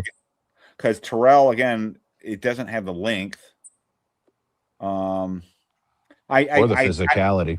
I did like. I know you weren't as crazy about him. I did like Chris Johnson, but you weren't. Yeah. You weren't as crazy about him. I don't. No, think. I would have definitely had Hood ahead of Chris Johnson. And Chris went in the first round, so He did. Yeah. I mean, rockstar draft so far, gentlemen. Yeah, it's you got to be happy with the way this has gone. Again, it's all plugging needs with value, and the value is exceeding the need. So we had Stribling go, Basantis go. Yeah. I'm trying to cross these off. We had Parker go. Yep. McDonald, Hood, Stooks, Boston. Yeah.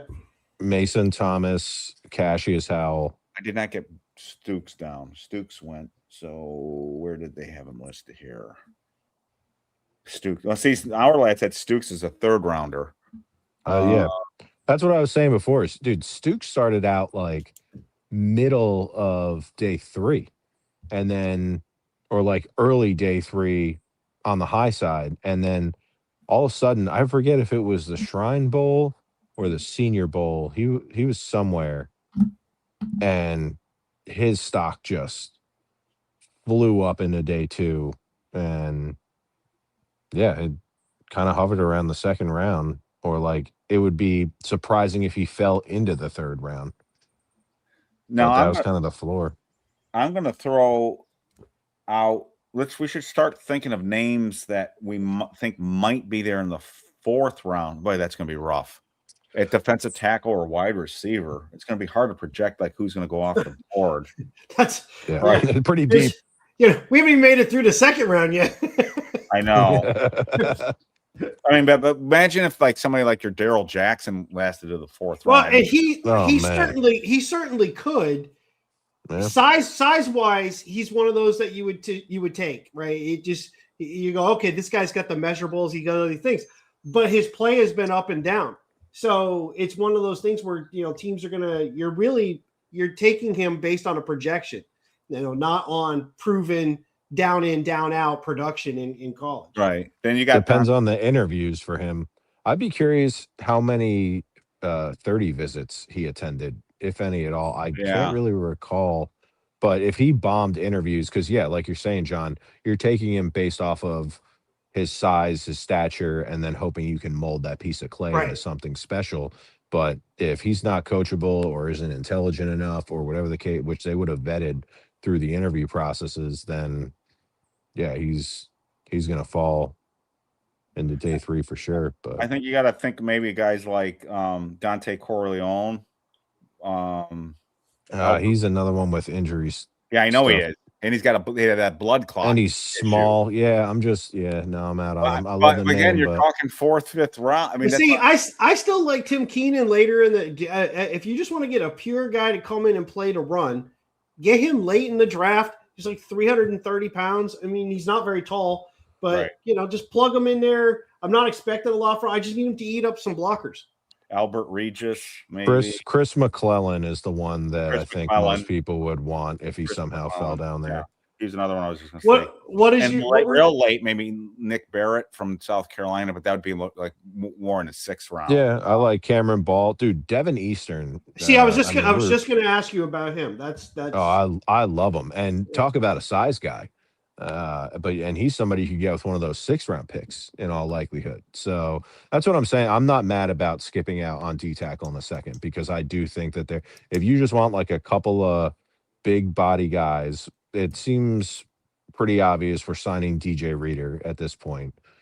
So if we don't, coupled with what it sounds it sounds like the Saints are taking Christian Miller.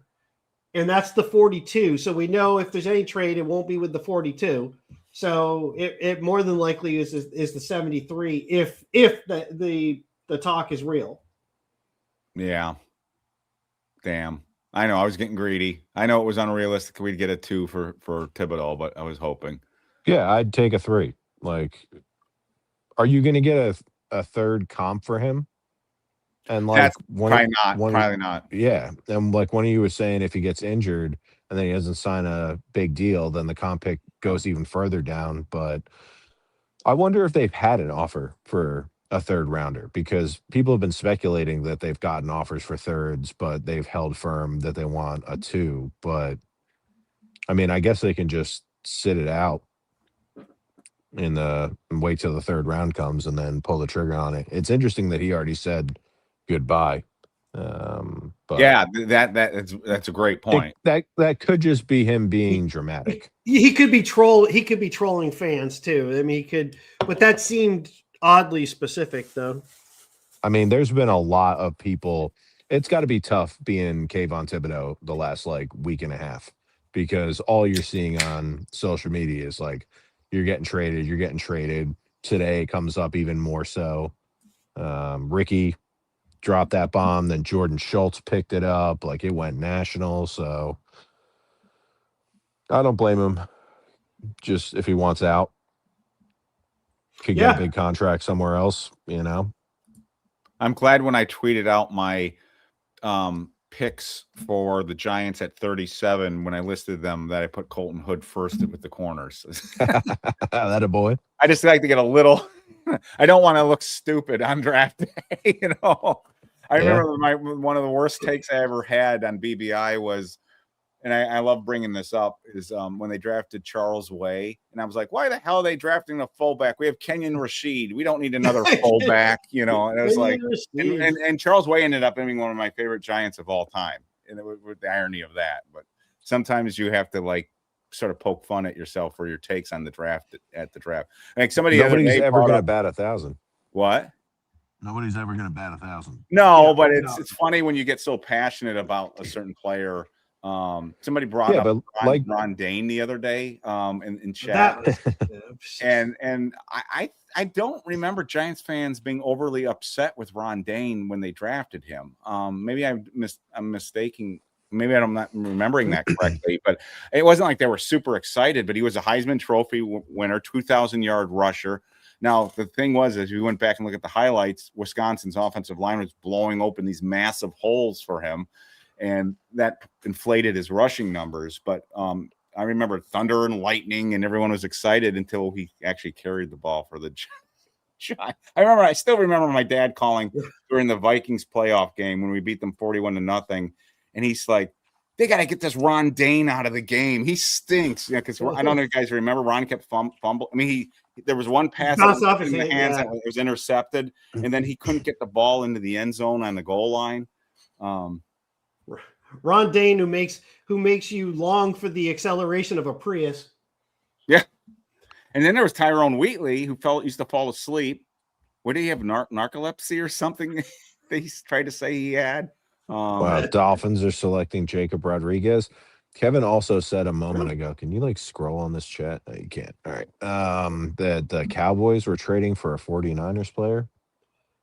Hold on. Winters or something. I'm trying to keep an eye on Twitter to see if there's anything with Kayvon too. The thing I'll say about like what we were talking about last night is having your opinions and just owning that you're going to be wrong on some, and like at least they're your own opinions. I say crazy shit every year, you know, but I'm not going to always get it right. It's just, you like what you like. It's an opinion, you know. So Kevin said they're trading for Lee Winters, the linebacker. Which Lee don't Winters. even know who that is. Yeah, that's what I was. I read. You know, like, Lee Hunter, the defensive tackle. Do you? No. They're trading for a player on the roster. Existing Niners. Player. Existing player. Oh, okay. Yeah. Wait, check Ricky. Why? Where's Ricky saying? Wait a minute. I have no idea where. I'll check Ricky. Wait a minute. Ricky. Check Ricky. Yeah, I don't have Ricky for some reason. I'm like, what the hell? He's saying Giants taking Hood. We know. Okay. Wait, they are? What are you talking about, Optimus? I don't see. Are you saying D Winters? Sorry, not Lee Winters. D Winters. That doesn't make a difference. I still don't know who the hell it is. He's an undersized backer. Shit. It seems like a weird trade to make. I'm not sure why you're saying check Ricky. Why are you saying check Ricky? Can't find. His account is Ricky Scoops. Rookie Scoops. Not to be confused with Ricky Scoop season. Right. There are. Who Ricky pointed out is, he's just saying check it because he would drop something. Oh, no. Since he dropped the. Oh, okay. Yeah. I thought he was saying he posted something juicy. Oh. Yeah. I believe it or not, Ricky Scoops, the real Ricky. Yep. The fake Ricky got community noted, believe it or not. Yeah, right. I saw that. That was so funny. That's wild. And it said impersonating the real NFL I know. insider. That's Ricky how Scoops. famous Ricky's got. That's awesome. That was amazing. It's like, holy shit. Cool. You reached next level when your fake accounts get called out by like a community note. I mean, that's pretty funny. Jacob Rodriguez before Anthony Hill. I'm not shocked, but man, the Bucks coming up here. Gotta love that Anthony Hill's gonna fall in their lap. I think Rodriguez is super instinctive. I don't know if he's as powerful as Hill is. I like Hill better because he plays like he does, but it's just longevity wise, can he hold up since he's smaller? Yeah. And dude, he like really lays the wood to the point that I'm like worried about CTE with him. You know what I mean? Like sometimes they just blast too much and it catches up to him. I mean, like you could feasibly assume is going to happen with Scatterboo, but he, the whole joke about some would say it already isn't real. Yeah, right. Yeah. That's real, dude. If I were to draft him, I would definitely want my defense to be designed where I have two very big defensive tackles keeping larger guards from getting through and onto him. He can make plays, he can move, but he is a bit on the smaller side. I don't want him taking on guards constantly. That dude's going to get worn down. Trade. BBI seems remarkably okay with Hood. As he should be. They seem remarkably not. Usually you get people jumping off a bridge. 49ers. The 49ers get a 5th round pick from the Cowboys for D. That's so random to do in the middle of the 2nd round. Right. I know. I was thinking the same thing. There's got to be a number of linebackers who are in this draft that you could get to kind of play whatever role D. Winters is going to play for you. Unless the Cowboys have some major plan on what they want to do with this guy. Okay, here's an update. Joe Shane aggressively denied the trade rumors regarding Kayvon Thibodeaux. I don't know if he was meaning that right now or he meant yesterday. That's not clear to me. Because I disagree. 5 minutes ago, Joe Shane, in regards to are we done? Maybe not, when asked if the Giants are done for the night. Okay, and he just said, it was tonight. Joe Shane says nothing has changed from last night regarding Kayvon Thibodeaux. No truth to that. We haven't had any conversations about Kayvon. I don't believe that one bit. They might not be calling other people, but Lions traded up to select Derek Moore, defensive end out of Michigan. Who did? Wow. The Lions traded up with the Jets. They gave up a 4th pick. That's early. No, I like Derek Moore. No, he lit it up at the Senior Bowl. Yeah, to trade up to get him, I think you could just. Well, they're starting to run, dude. T.J. Parker, Cassius Howell, R. Mason Thomas. Like, who are the other defensive ends? Danny Dennis Sutton is a guy I really like. I like him. He's not as much of a speed rusher. If you want the speed rusher guys, who's left? You're actually right, Dave. I'm looking at the edge group. The edge is going off the board. Yeah, it's getting decimated. So it's 1, 2, 3, 4, 5, 6, 7. I have 8 between round 1 and 2. I have 8 edges have gone, and that does not include Arvell Reese. I'm not including Arvell Reese in that. So it's 9. Who else is left? It's Zion Young, Gabe Yakas, Romello Height, Joshua Josephs, Danny Sutton, LT Overton. So then you're getting into dregs. So right. So Derek Moore is pretty high on that list.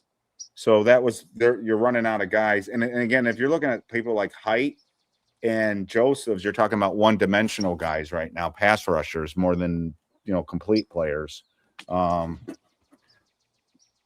all right, I want to bring this up to get your thoughts on this. So we talked about defensive tackles. What about wide receivers like on day 3? I know I like plenty of them. I know you like Lane. I like Surratt. I like Fields is the ideal scenario. If somehow Malachi Fields goes to tumbling down, where I really am in a pickle with myself is if Daryl Jackson and Malachi Fields are both sitting there in the 4th round. Which way am I going there?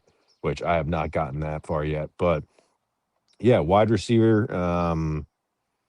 Who else is going to be? I mean, I like a lot of the like super later guys as well. If you like took them with a 6th rounder, or even some of the undrafted free agents. But yeah, I think the sweet spot for me has consistently been the top of the 4th. And I mean, there, like if you want the small blazer, like a Deion Burks might be there. Trying to think of I mean, Zachariah Branch could fall there after the arrest thing, because he was kind of being targeted as a 3rd round guy, even before the arrest, like high as a 2nd. But I feel like consensus was more so in the 3rd round. What other wide receivers am I missing? No, go ahead. I like Cameron from Baylor. Yes, I do. I like him too. Yep, so I love Sim. I just interrupt real quick. So they were asked about Tish, and the response from Shane was he's the chairman of the team.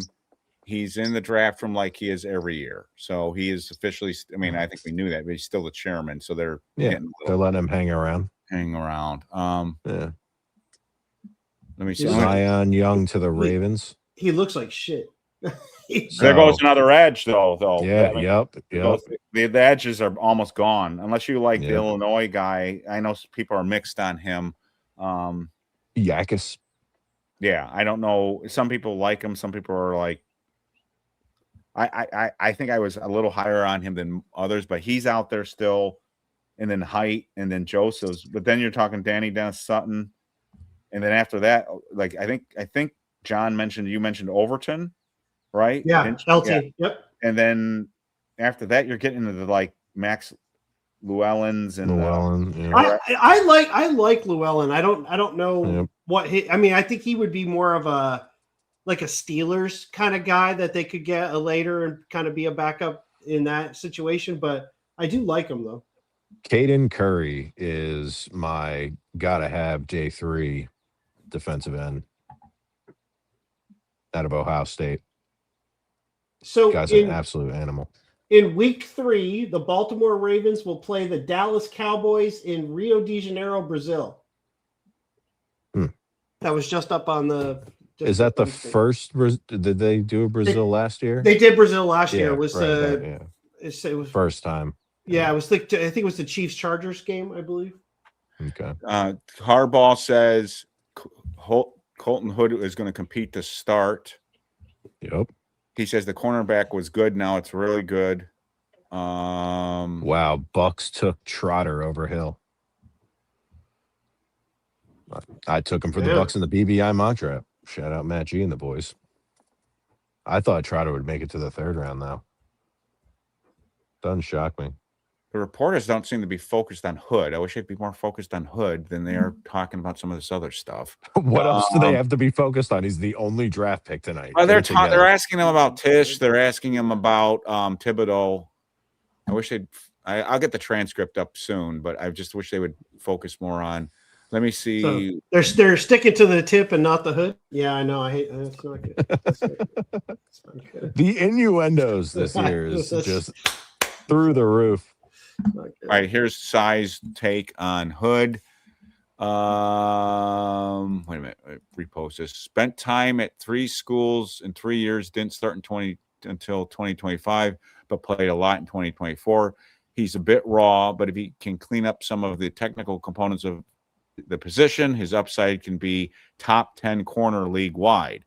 Ideal situation for him in New York, as he won't need to be on the field right away, physical, aggressive, and young. And that's how I saw him.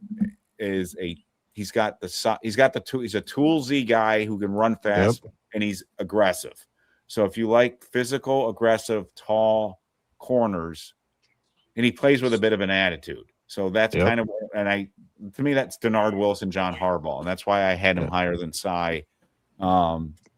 Cy seems to be concerned that he's a little bit raw, but I'm not as well, and that he's jumpy. Me, being jumpy is definitely a question mark. I didn't realize that he had hopped around to that many schools, but I get byproduct of the NIL, I suppose. The NIL drives me crazy. Yeah, it's pretty crazy. But they had Mark Ingram announcing the Ravens pick, and man, that dude is still like he's a tank. He's a tank. Is his dad still in prison? Is Mark Sr. still in prison? Didn't even know he went. Yeah, some lot of stuff actually, but I guarantee you, David Meggett's still in prison. I was thinking the same thing. I'm like, there were some guys on that team, and you're kind of like, yeah, I try not to think about it because it was such a great time in my life, being young, and my team was good. But some of those guys were not good people. Well, the thing is, no one even had an inkling that there was an issue with David Meggett. I certainly didn't back in the day. He was one of my favorite players. And then years later, after he's retired, you see this stuff. You're like, what? I mean, I don't know if you guys know. I'm not going to get into it, but I don't know. If it's bad. I mean, there's bad, and then there's really bad. Yeah, he was bad. He was bad. No. When did he play for the Giants? Meggett? Yeah. Oh, he was drafted in '89 in the fifth round. So he played into the early '90s, and then went to the Patriots with Parcells. And he was an incredible third down back, kick returner, punt returner for the Giants. He still holds a ton of team records and is a returner,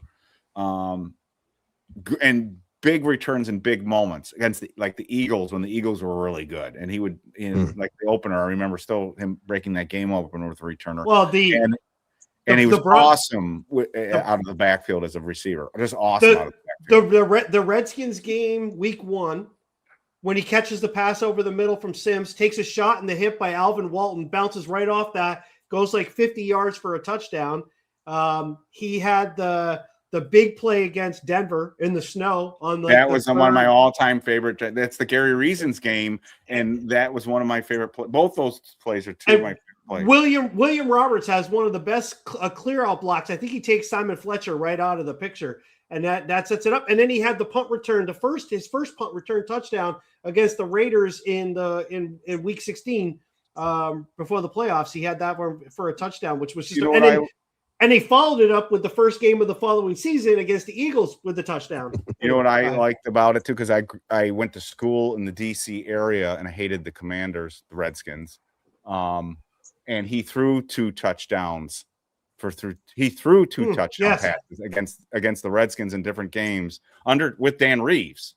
Dan Reeves had used him. Yes. So that's how long he was there. He was under Dan Reeves too. When did he retire? I mean, he left. He went to the Patriots. Then he go. He left in. Op said he left in '94. So he went. He went over to the Patriots from there. Seems like he was. I was always familiar with the name. I just never really. I mean, I was 4 years old. Great player. Nice. Oh my God. Okay, I missed it. What did Dave say? He was 4 years old when he had that. When he, God. Yeah. I like That's Terry no excuse. Collins What years. the hell? I'm sure I was watching the games. I'm sure my dad took me to some of the games, but he had season tickets back then. We used to go in 301, section 301, old Giant Stadium. But yeah, it's so Pittsburgh trades up. Interesting. And their pick is in. Colts trade 47, 249. Steelers get 53, 135, 237. All right. So I don't know what you guys want to do with this. I'm okay with staying on a little bit longer, but unless they get another pick, I don't think the Giants. Yeah, we're not going all the way to the end of the third. Yeah. My wife will kill me if she knows that I'm doing this all night with non-Giants players, but I'll stay on a little bit longer. Yeah, we'll ride it out a little bit just to kind of see. But yeah, no, I mean, at this point, what happens if they make a trade and all of a sudden we know they have a 3rd round pick? You want to try to jump back on? And we could do that if you want to do that. Yeah, I think that's you might have to text me. Yeah, Well, I'll text Mrs. BBI. Mrs. BBI. Wait until 73. Optimist says. Where are we at right now? What's at at the end of the We're at second? 48. I don't know that. We'll see. We'll go a little bit longer. We'll see if there's any more updates with Kayvon coming in. But we can jump back on too, is what we can do. Optimist too. But if you went into this draft, Wednesday, and you said the Giants were coming out with, oh, thank you. Oh, no, Jeremy Bernard goes to the Steelers. That's a Steeler pick. You can take that. Thank you. What was I just going to say? If you could say on Wednesday night that they came out with Reese, Maui Noah, and Hood, I think you'd be pretty happy. I would think. I don't know if people in chat feel that way, but I'm pretty. You've got you have 3 starters.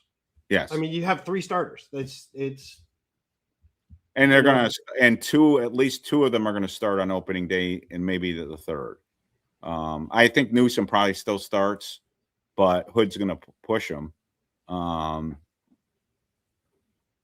We didn't mention this. Paulson Thibodeaux was in the pictures at the voluntary mini camp. So those who are wondering if Thibodeaux had been back, because remember he wasn't there the opening, right. The not OTAs, the off-season program. He wasn't there, but he was there for the mini camp. So here's an interesting little bit of trivia, not related to anything with the Giants. So Dejon Stribling, his uncle is Don the Rock Morocco. He's a former pro wrestler in the WWE. Was a big back in the day, big heel back in the day. Did a lot of battles with Hulk Hogan, a lot of battles with Ricky Steamboat. That's his uncle. That's pretty interesting. Of course, starting corners that they were going to start today would be Debo and Newsome, and Phillips is your nickel. But again, now they've got Colton Hood, who I think, as John just said, he'll be a starter at some point in his career, probably on this team. How soon, it depends on Newsome and Debo at this point. So, but you would go into the season, I think, with the veterans still playing. But if somebody gets hurt, now you've got the corner was a huge need on this team. Just look at the depth chart. If somebody went down, we were like, uh-oh. This is John Harbaugh, supposedly 3 or so minutes ago. I want a great room. I want a dominant room. I want a bunch of pit bulls out there making plays on the football. Colton Hood gives us another guy in there to do that and compete and push everybody. So you put another pit bull in the room and see what he does. Where are you? Who tweeted that? I don't see that. So I can retweet it. It's under the Giants videos, SNY Giants videos. Oh, there it is. I see it. Thank you. Thank you, John. You're welcome. You're really working your ass off, Eric. I've got to. I know. You're being sarcastic. No, I'm dead. I can't tell you, mister. Hey, I think Dave would be a good poker player. Sometimes I can't tell with you.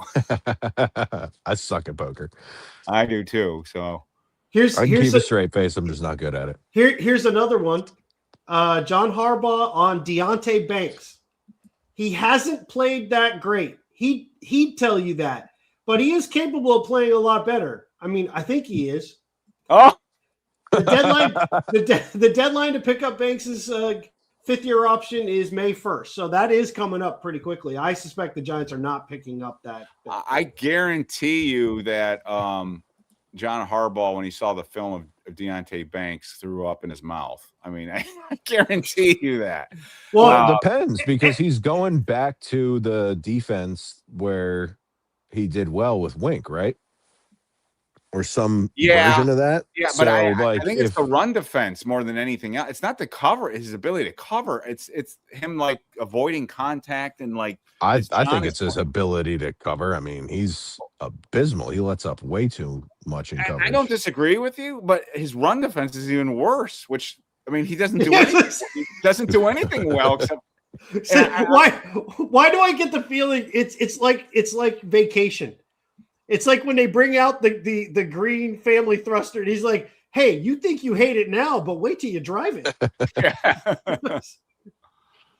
So why does Pat Leonard have to stir up shit? He always 2 minutes ago, a more tense John Harbaugh at today's presser compared to yesterday's. Joe Shane did talking tonight, claimed New York Giants had their sights on Colton Hood the whole time. But Texans trade over New York Giants for Caden McDonald felt meaningful. Okay. Yeah, and you picked that up from Harbaugh talking about the fact that, come on, you're just a...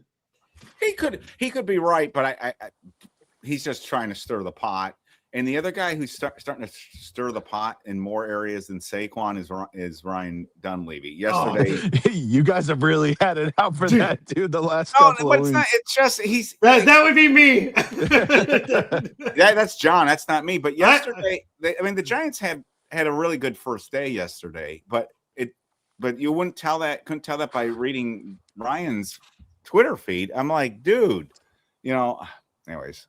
I just look, if you can't get excited and happy around draft time, I'm like, why are you even covering sports as a reporter, and why are you a fan? I mean, this is like Christmas for like. I went back and forth with Ryan Dunleavy quite a bit the other day on X, because he just keeps beating the drum on this stupid Saquon thing and then tying it to Jeremiah Love. And if the Giants did it, even though everything about the situation is different. The Giants have the quarterback that they plan to have for a number of years. Eli was on the backside of his career. The Giants have an offense, at least at that time, they had a franchise left tackle. They had a right tackle that they had just re-signed. You still have your center that you drafted. You've got a guard that you're paying a lot of money to. The right guard position was up in the air a little bit. The Giants' offensive line in 2018 was shit. We had Nate Solder was our left tackle. That tells you all you need to know about where that was at. We had one weapon in Odell Beckham Jr., and he was kind of come on the backside. He had an injury with his ankle the year or two before. There were so many things that are just different, and he just beats that drum. And every reasoning that he brings out, if you give something back, he finds a different reason to come back to you. And I'm like, but that wasn't your point originally. You're just changing the point because you don't like what I said. So we went back and forth quite a bit. But anyway. Avion Terrell to the Falcons. Bro. He lasted a little longer than I thought he would, but maybe it's kind of what Cy was taking. He's more of a nickel than his. But I thought he would go. His brother, Jermod McCoy, must really be a disaster. His brother plays for the Falcons. His older brother, AJ. Yeah. So, like you guys said, Jeremy Bernard went, Trotter went. I think I'm caught up. It seems like the picks have slowed down. Is it me or the picks slowed down? They were like going bing, bing, bing, but now they seem to. There's a lot of phone calls. Yeah, I think that now with so many players being so close and teams are trying to jockey around, I think they're listening. Yeah, look at all the trades there have been in this round. Holy crap! Another one. Cardinals or the Carolina Panthers. Yeah. They've got to be. Oh, they went. Oh, I didn't realize Monroe Freeling was still. No, that was their first. No, that was yeah. They put it up there like it was his pick. I'm like, wait, what? Two of the picks have been traded 3 times. 6 went from Washington, Houston to Vegas, and then 12 went from Dallas to the Jets to Detroit. Yeah, I know that all didn't happen today, but it's just funny. It's like, oh my God, look at all the trades. Yeah. Who are the Panthers? I wonder what that says about this draft. Well, it's again, I think it's sort of dealer's choice kind of thing. Whatever really appeals to the way you play, certain players are going to look a lot better to you than they do to other people. It's just, I think it's going to be way more system. What your system is, some guys are going to fit it, and you're going to go get those guys. Can't believe Anthony Hill's still hanging out. Yeah, that surprises me too. Let me see who I saw. Is McNeil Warren still out? I think he's still there. He's still there. McCoy's still there. Is it Sissy or Sissay? I think it's Sissay. Sissay's still there. Abney's still there. If it's Sissy, you change your name. Yeah. Scott is still there. Kenyatta Scott is still there. Hill is still there. CJ Allen hasn't been drafted, right? Nope. Correct. Pregnon Correct. is still Wow. there. Oh, thanks, dude. Yeah, Pregnon's still there. Give a shout out Hunter. to we got it. Take a look up at your screen. there, Demon bud. Alcohol. Yeah, thank you, bud. Eric, look at your What? screen. Look Wait a up at minute, your wait a screen. minute, wait a minute, We're giving a thank you to. Wow. Yeah, really appreciate that. So Cheers. Thank you. thank you. Yeah, Thank you so absolutely. much. Absolutely. I'm going to have some demon alcohol. Are we cleared up on the refreshment issue from last night, Eric? Yes. Actually, she's ahead of the game. It's like she's making up for lost time. Lee Hunter goes to the Oh Panthers. yeah, he's another one that was available. Interesting. Wait, Lee What are Hunter. you drinking, Eric? Lee Hunter to the Panthers. All right, wait a minute. So that is one of the other defensive tackles. That's he was never going to make it to the 4th round. That sucks. So. It's crazy he's still available. But the Giants could package their 4th and one of their 6th round picks to possibly move into the 3rd round. If somebody wanted to drop out, mortgage the future if you want. So Kayvon must have been either thought he was going to be traded or like Dave said he was trolling. Well, I think he was probably just trolling back to every media person and fan that was giving him shit. But there's still plenty of night left, so who knows? It says Art Stapleton said if the Giants do go back into the 3rd tonight, it would likely be their 4th round pick plus maybe one of their 6th rounders. Yeah. Nice. Which isn't crazy.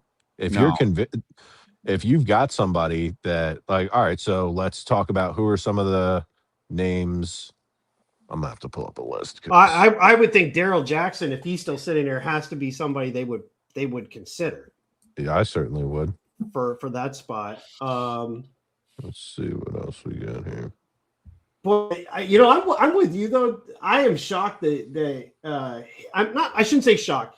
Hill still being there is not a shock. But when you see other linebackers that are being picked before him, so is CJ. It was Allen. really it was really only Rodriguez. Jake Golday's still there. Chris Brazel's still there. The tight ends really haven't started to move yet, which I think that's going to be a later, but there might start to be a run on them. Jennings Dunker, like him a lot. I like him. Yeah. If he somehow fell to the 3rd, I'd be like, yeah, let's trade up for BBI is remarkably happy with Hood. How can you not be? Well, look, we're talking about BBI. We're talking about BBI. Yeah, but like corner was a position that everybody going into this was like, that needs to get addressed. And they did. The only thing that's bringing it down a little bit is some people who are checking out size rankings, and they're like, "Well, try hit other corners higher." Yeah. And I'm not again size right more often than he's not. I just thought Hood was a fit for the Giant, and I said that all along. I said it to Cy when he was on here. I thought Hood fit what the Giants wanted to do. I'm also a D'Angelo Pons fan, but he's small. That was the knock on him. I think looking back, I think people are going to regret not taking Pons. I think he's just one of those guys that'll be like a thorn in people's side. Who did take Pons? So you guys remember? I don't think anybody. He's not. He's still out. He's still out there. He didn't get drafted yet. Whoa. No. Wow. You got the list in front of you. Well, I've been like going on BBI. I'm checking out Twitter to see if Kayvon's getting moved. I'm doing like multiple things. Real quick, best wishes to LT, who is apparently in the hospital, medical emergency. Yep. And I thought it came out that it wasn't serious after. Well, there's some that say it might not be too serious, but he is in the hospital, so we'll just throw it out there. Once you start getting in your 60s, you never know. You're being nice. And one of my kids is named Lexi Taylor because I can have the initials LT. My daughter, when she was trying to decide which Giant jersey to get, it was either going to be Dexter Lawrence or Lawrence Taylor. And thank God she didn't get Dexter Lawrence. Dexter Lawrence. But I had to try to explain to her how, after she found out about some of the things LT has done in his life, I had to explain to her it was a different time. He was a different animal. And I don't know. I don't like making excuses for people, but if you grew up with LT was just sort of in a different category, and I don't want to say he got away with things, but I don't know how to put it. But the stuff when he was playing was one thing. The shit after he was playing was way worse. That's the one hard part I have with that, where I have to reconcile it with myself. You know, I'm an LT fan, but some of that stuff after the fact, as a father to 6 daughters, it's really hard to overlook that stuff. Oh, sure. No, I get it. And I don't even care like the bullshit about, well, she said she was this age. I don't care. Dude, you're getting a fucking hooker. Okay. Just stop. You just stop. But yeah, there's been a lot of stuff that way. So I have frozen. I don't know why I'm frozen, but at least I'm frozen. Oh, there you go. There you go. You were in shock. I was in shock. What? There was an underage hooker. What? Don't start, Dave. With your comment. No, I'm not. I was going to say to Paul, it is a pro player jacket. He asked me about the jacket, so I was just telling him that. I thought you were just quoting things that the Patriots would say. But anyway. Nice. I mean, there are a lot of ways. There goes. But I mean, you like the way that people get caught these days. Like, come on, man, what are we doing here? It's really hard to interrupt that comment when it drops just like that.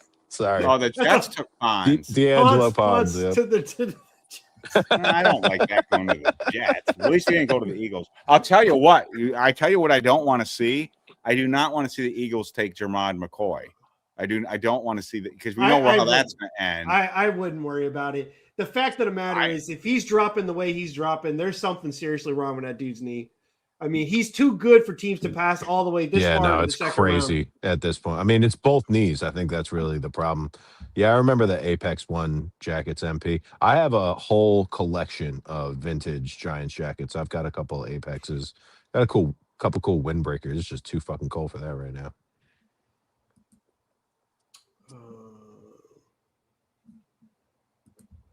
Yeah, it's boy. All right, so what do you guys want to do? A couple more minutes? Yeah, I mean, or you guys can stay on. I've got to update the site. That's the thing. It's fine. Where are we now? We're at. What you could do is you guys could stay on and I can come back in, but I got to update the site. That's my only issue. I'm fine. Dave, are you fine? We can. I'm chilling. Yeah, I mean, finish the round and that's it. Because I could jump in with you two too at some point. I mean, I don't know if he's going to, but he might jump in at some point. And it'd suck if we were all three of us gone inside jumps in. It's like, where is everybody? Where did they go?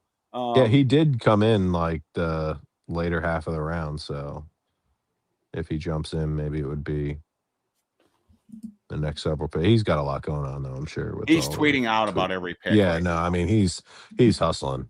So, and I don't blame him. Yeah. I'm just update the site, Eric. What I'm waiting for, John. I'm just seeing if there's anything cave on. I think, but it doesn't sound based on what they said in the press conference. It'd be kind of weird to me right now if they traded him now after they just again said we're not trading him.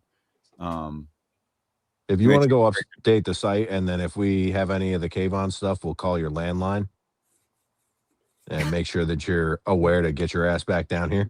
John has my wife's. I have to message Miss. Hey, how the hell do you have my wife's phone number? Wait a minute.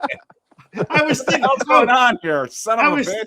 I was thinking the scene from Naked Gun when they're like patting stuff down, and Leslie Nielsen puts his hands and he pulls it out. Got the wall. He's got a picture of your wife. You son of a bitch. Son of a bitch.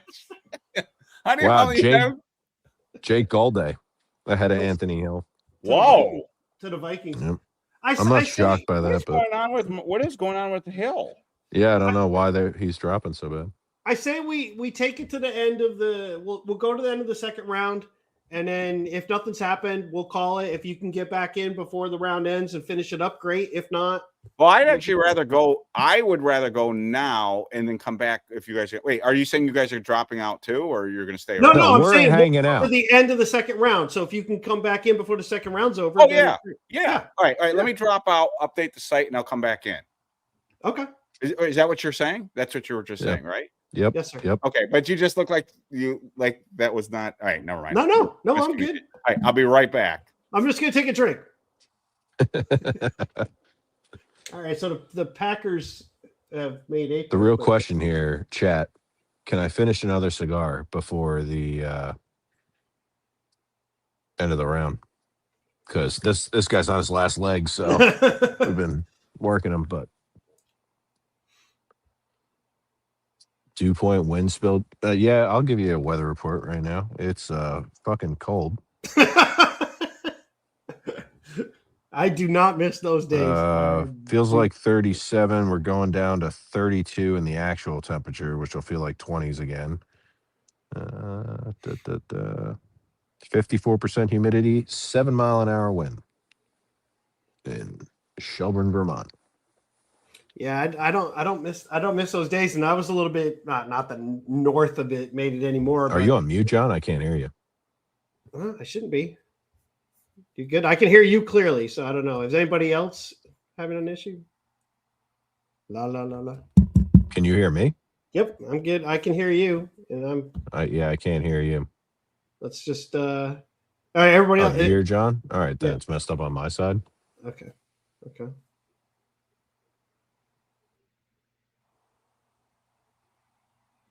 I can hear your sound and stuff, but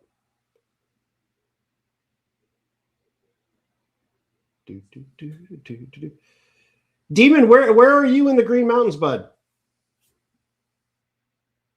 Optimus, Eric will be back in just a bit. He's he had to go update the site and he's going to come back. So, but yeah, Demon, where in the Green Mountain? If you want to say, I don't know if you want to say it. That's fine.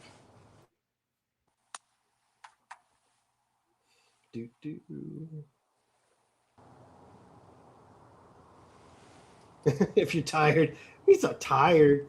I was tired last night though. Holy shit! By the time we were done, and I was getting some other stuff done, I hadn't eaten. I had some a bunch of fruit and stuff that I was doing with the beers, and so I went to get something to eat afterwards, and I was trying to put the dogs out and back in. And I was like, "Holy shit!" It was like midnight. I'm like, "All right, I got to go to sleep. I got to get up in the morning." I got you, Dave. Yep, there we go. We're back. There we go. Hey, bud. All that was weird. But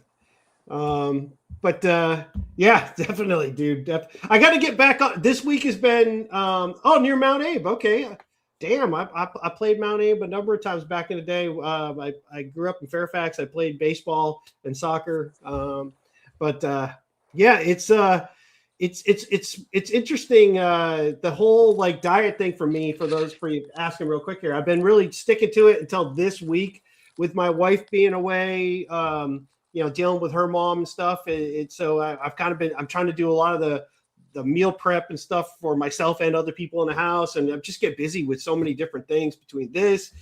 I've got this real estate thing that I'm trying to get going. I've got this other thing that I'm trying to get going. Plus, I have my day job. So it's pretty busy. So I've kind of slipped a little bit, but starting tomorrow morning, I'm back on it. So these beers tonight, and then I'll be back on the plan. So yeah. What are you drinking, John? Tonight I have Island Coastal Lager. Nice. Yeah, I found this in the store. It was a little different. I had the Smithwick's Red Ale last night. So okay. This is pretty good.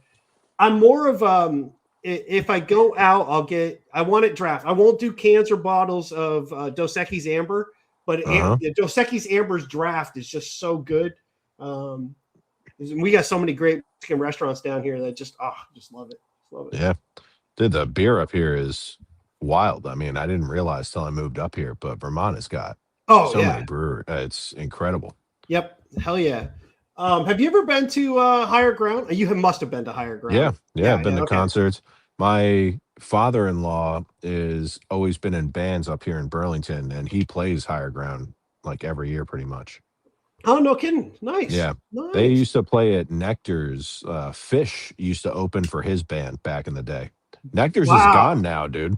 Are they really? Yeah. I mean, like the facade is still there, but Brandon Cisse to the Packers. Yeah, there to he the goes. Packers. Yep. Yep. Yeah, cornerback run. Here it is. And McCoy's nowhere to be found. And apparently they were interested in Hood. Hood was one of the guys that they were hoping would be there from some couple things I saw on X about when the Giants took Hood. That's interesting about Nectar's though. Back in the day, back in the early 2000s, I managed a band called Godfrey, and we played at Nectar's a bunch of times, and it was a lot of fun. In fact, they were playing one night when Blink 182 was at the fairgrounds, and then they came downtown and they went upstairs to Metronome. And so when they came in, my guys who were playing Godfrey all of a sudden started breaking into some of Blink's songs as they were going up the stairs. So those guys came back down. It was pretty cool. It was a fun moment. Yeah, cool place. For those of you who are not in Vermont, you have no idea what we're talking about. So we'll get back to the football. I'm trying. Would you call this not by team, but overall? Is this been a pretty chalk draft, or has there been some guys? I mean, I think Ty Simpson going as early as he did, while the NFL teams may have known it, the bulk of media didn't really jump on that until really close to day one, when it was started to be hinted that he might go much higher than people were thinking. But other than that, it's been pretty chalk. I would say the players you expect to go have been going, but where they've been going and how they've been going and the amount of trades that have transpired already so far midway through the second round, it's been kind of a wild ride. So definitely active and interesting. Right. But the Ty Simpson thing was questionable. I mean, we'll see if it works out for them or not. McVay was pissed, supposedly, whatever, which I get. Like, if they're trying to compete, I mean, I get both sides. It's like, the Packers taking quarterbacks, or like, the Patriots and Tom Brady, you get the quarterback ahead of time and then you can develop. But that was pretty high for Simpson. I agree that's probably like the craziest one, but there were a couple of like, oh wow, types of picks. So yeah, it's been relatively chalk in terms of the players that have gone so far, but right. It's been eventful. How they got McAfee. I know, I see. Doing it. Oh, that's awesome. They should have Randy Orton come out and RKO him again. That'd be kind of cool. I'm glad he's involved in the draft coverage. ESPN should just completely shift to his show for draft coverage. There goes CJ Allen. CJ Allen. Man, again, Anthony Hill getting pet, but still CJ Allen. That's interesting that, I kept forgetting about him with all these other linebackers that have been going off the board. Like Jake Galday went ahead of him. Yeah, it's I don't know what it is about Hill that because I saw, I mean, even in the simulations, he would drop down a little further than I was expecting. I like him. Yeah. I think he's just a thumper. It looks he's like all right in coverage.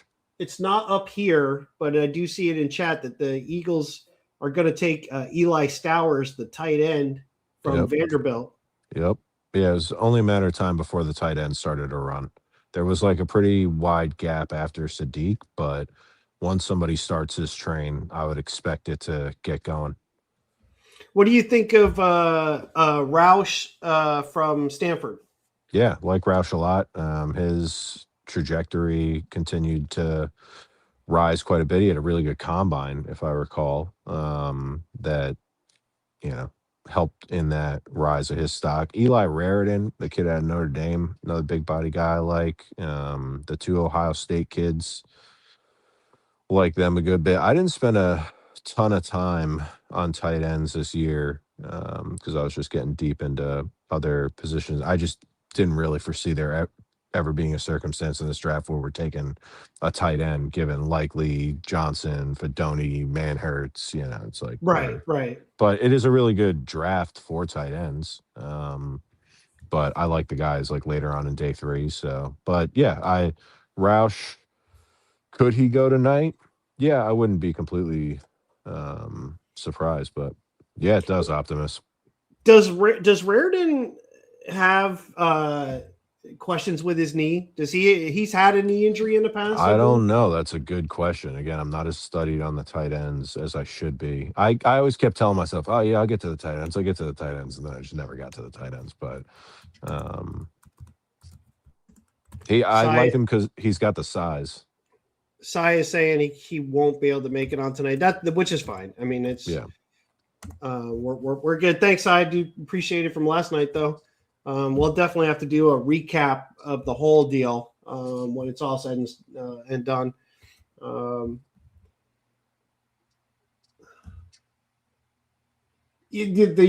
Eagles are an interesting one with all that's going on. The AJ Brown thing seems to be real. Like it seems like it has legs. Yep. You could go back and look though.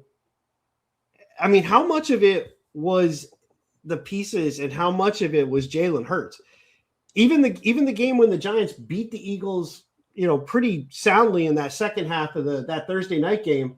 If Hurts doesn't just completely whiff on Devontae Smith streaking down the field, that game could have gone in a different direction. If he doesn't throw the pick that almost went the distance to Cordell Flott, that game might have been different. Jalen Hurts was not on the top of his game last year. Yeah, to me, the AJ Brown thing has just become untenable because of his attitude, and it's kind of similar to where the Giants landed with Dexter Lawrence. Like he just didn't want to be here. AJ Brown just does not want to be there. So could you get a lot more out of him? I don't bash Jalen Hurts. I really liked Jalen Hurts when he came out of Oklahoma. Was sad to see him go to the Eagles, but it's hard to play with a disgruntled wide receiver like that. Does he miss some throws? Sure. Is he perfect? No, but I like the versatility he brings. Patriots take Gabe Jackas. All right. Yeah, they traded up with the Chargers. More trades, man. Wow. They traded pick 55 to the Charger, or they traded for pick 55. They gave up 63, 131, and 202. Okay. Interesting.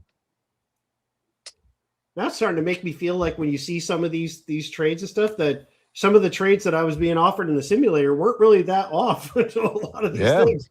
It's definitely been way more active on the trade. I expected a good handful of trades, but this feels like every other pick, it's a trade. Yeah, at this point, I mean, now, especially if you start looking at position, and if you, like you said earlier, right, once the edges started to run, if you think you need one, you better get one of the ones that's left, or there won't be anybody. Right. Somebody opens the flood. That's what I'm saying about the tight ends too, is once the floodgates open, then everybody rushes.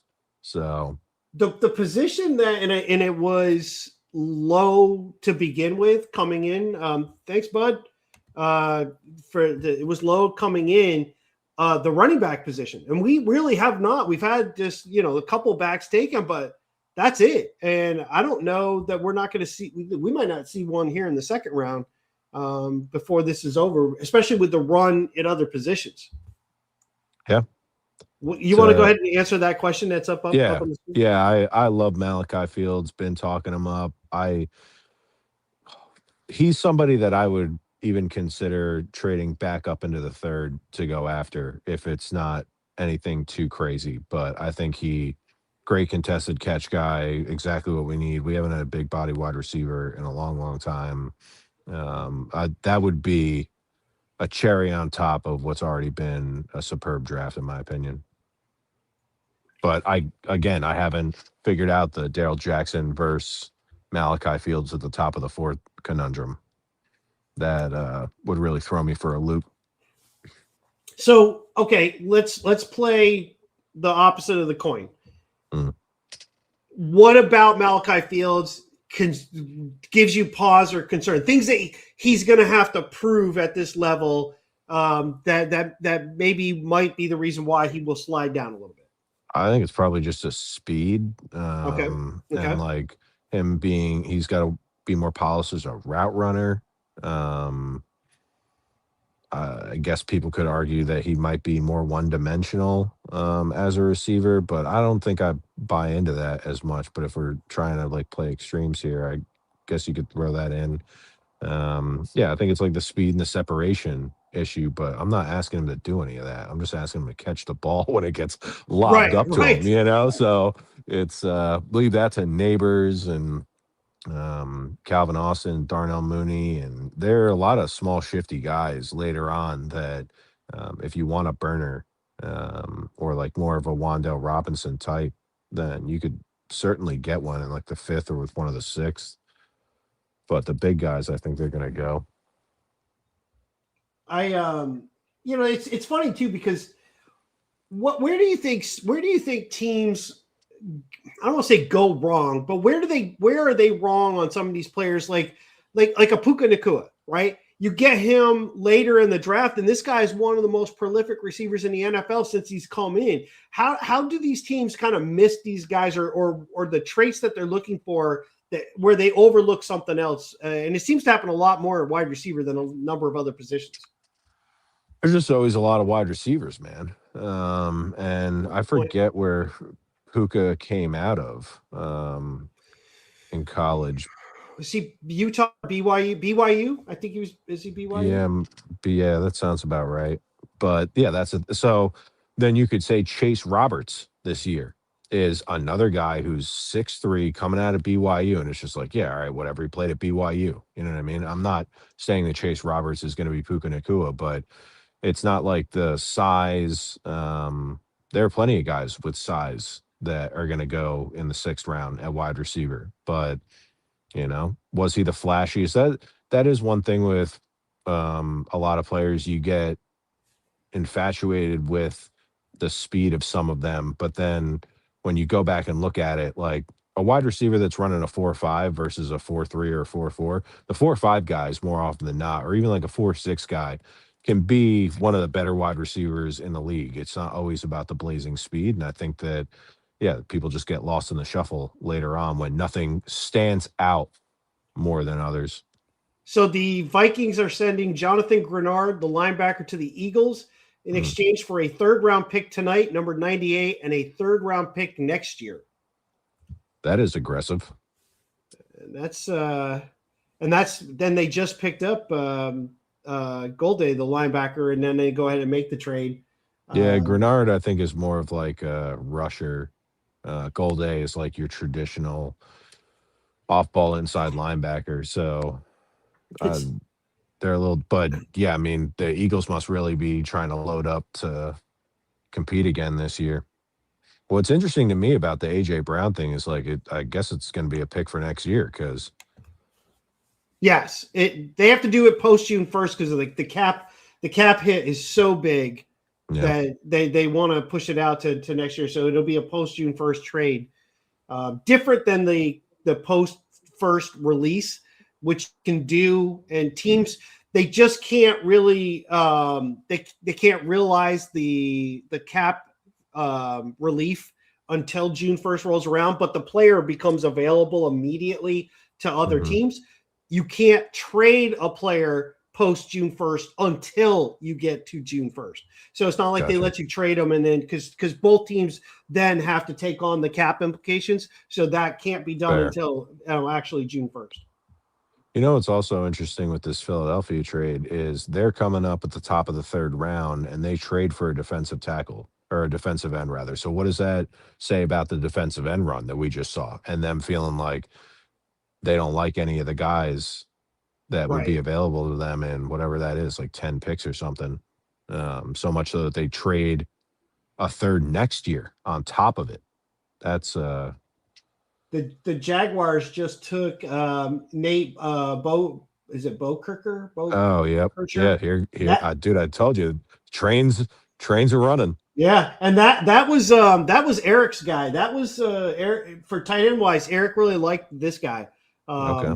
Yeah, I wouldn't have expected him to go this high. Yeah, I was going to say second round seems a little, especially with a number of other guys that are still there. Wow, the trade saves the Viking $34 million in cap space. Jeez. Yeah, Grenard and the Eagles reach an agreement on a 4-year, $100 million extension, 50 guaranteed. Wowza. The way they manipulate the cap is amazing to me. Just they've done it year after year. I know they put in a lot of the void years and stuff that the Giants still don't really play around with, but that's pretty impressive. Yeah, no, it certainly is. Howie is one of the better ones at his craft. That's just, has Jonathan Grenard really played up to that level? Yeah, that's warranting like this draft capital and that contract. I mean, I know he's got like sack production and whatnot, but I feel like he's got to be a little bit older. He's been in the league forever. Didn't he come out of like Florida back in the day? I want to say he's been there for a little bit. Let's see. He's only 28. He's only 28. He was drafted in 2019. He was in the 2020 NFL draft, so his last season was 2019 in college. Okay. This is his third team, though. Yeah, that's what I'm saying. Is like there's like a little bit of chaos around him. So I'm not, but whatever. If they feel like they can harness everything out of him, he's got the potential. Right. Again, though, this is a team that I think is a little. It's going to sound weird, but they're a little desperate over the way things kind of happen. I think they're a little concerned, if they have an off year, there's going to be huge question marks about Sirianni. With the way things have gone, they've had to change out, assistants multiple times. There's a lot of pressure there. It's kind of I think once they changed out assistants a couple of times, the players themselves, and you draft a lot of personalities that they've drafted, it gets a little hard to run that locker room when things are kind of going sideways. And I think you saw a little derision within the units. But again, was some of that A.J. Brown just frustrated with his situation, and he kind of made that a bigger deal, which makes sense when you want to move on from him. But you also had, you've got a couple of your defensive linemen that are not exactly choir boys. So it'll be interesting to see where they go. I mean, I don't want them to do anything well, but it'll be interesting to see where they go. Yeah, no, absolutely. And yeah, that conundrum, it's like you won a Super Bowl, but then it starts to get stale. Everybody wants to be a dynasty. The fans are clamoring for it, but you're not producing. You go through a little bit of a wave, and then you're in that like, well, we got to win now. Otherwise, it's all going to turn over in a couple of years. But I feel like that's almost what happened with Coughlin to an extent. Granted, Coughlin was like way older than Sirianni, but I wasn't thrilled about Coughlin getting moved. They just wanted like, new blood, which right happens, but yeah, that was. There's so much about. I mean, again, we're so far past it now, but so much of what the Giants have really been dealing with is the repercussions of the way you handled. Right, that's why I'm bringing it success. up. Success, the way you handled that success. That is a ton of money for Grenard. Well, and to me too, it's like I get that the DNs are running out, but a lot of people like that Joseph's kid out of Tennessee. I'm a big Danny Dennis Sutton guy. Yep. Like there's still some defensive ends that could theoretically be available to you, or if you're gonna give up a third rounder next year, you could trade up and go get and then have on a rookie deal. I get Grenard as like a more proven product than a rookie, but that's a really aggressive move for Howie. That I don't know. Yeah, they're usually really big on making those moves where they acquire more draft capital and use it very wisely. Yep. So now, but is that deal good for a productive defensive end? That'll be the grand question, scheme of money. Yeah, because go ahead with that one. Yeah, Logan Jones. That's all right. First center off the board. Are you surprised? Is that a little early for him? Because to me, I love Iowa offensive linemen. They're so pedigreed. I mean, you look at the way that everybody wanted Tyler Linderbaum. He's another guy out of that program. there's If you wanted another a center, then there's go another ahead. there's another trade. The 49ers are trading number 58 to the Browns. Dude, this is the year of the trades. Good Yes, night. it is everywhere. I'm loving it though. Giants, get on the phone. What are we doing? Yeah, I'm like, come on, man. Like, that'd be the best thing if we heard that they're back in for the third round and be like, okay. Yeah. All right. Ryan Dunleavy, so far you've posted the Eagles are cleaning up in the second round. Then his favorite pick of the second round is tight end Elon stuff. You know what? Go cover the Eagles. There you go. That'll just make you happier. It'll definitely make me happier. Go cover the Eagles. Yeah, Optimus. I took Bo Stevens. Another I like guy Bo that Stevens. Yeah. I like Great value for me in the BBI mock draft. I mean, Jennings Dunker is still sitting out there, which, come on, nobody wants a red mullet. I know, right? Get that guy in a building. Put him with like Cody Mock. Have them play next. Yeah, right, on the Bucks. Yeah, that would be great. Would love to see that. I mean, it's a good value, but it's also a need pick. Dahlman retired, so the Bears had to go. No, I mean, Caleb Williams, they're built to go. So center is a pivotal, and if you think that he's the best center in the draft, which most people didn't have, like, I mean, unless you're calling like Fano or somebody a center, but I don't think the Browns are taking him at 9. So you need a plug and play center. What's not to like about Logan Jones? Browns traded number 70 and 107 to the 49ers for 58 and 1. Kevin, you were on top of shit tonight. 152. Okay. So far, they've gone a couple of receivers, an offensive lineman. Let's see where they go with this one. I could see them going back to O-line. Boy, at some point, though, I mean, if McCoy makes it out of this round, you got to bet that knee is bad enough that teams aren't going to take a risk. Yeah, maybe not anywhere. Well, he might do a Shador slide where somebody finally, like, middle of day 3 is like, all right, screw it. At this point, like, you're not going to get somebody with like his playability, and you're going to have to assume that he's going to need more procedures. But if you're confident in your doctors that they can actually get him straightened out with those procedures, and it's just going to take you an extra year or something like that. But then if he can go back to his original form, like, it's not the worst investment. I mean, it's basically the equivalent of like, if just assume that he like tore something in training camp and then he missed his rookie year or got hurt early on in the season. Like, plenty of rookies get hurt. Oh, Manuel McNeil Warren. Yeah, okay. There we go. Yeah, about time on him. Yeah, that was one of my 5. So I mean, almost fell to the 3rd round. Wow. We're down to the last of my 5, which was Darrell Jackson, which I knew was way ahead of where he was projected to go. Yeah.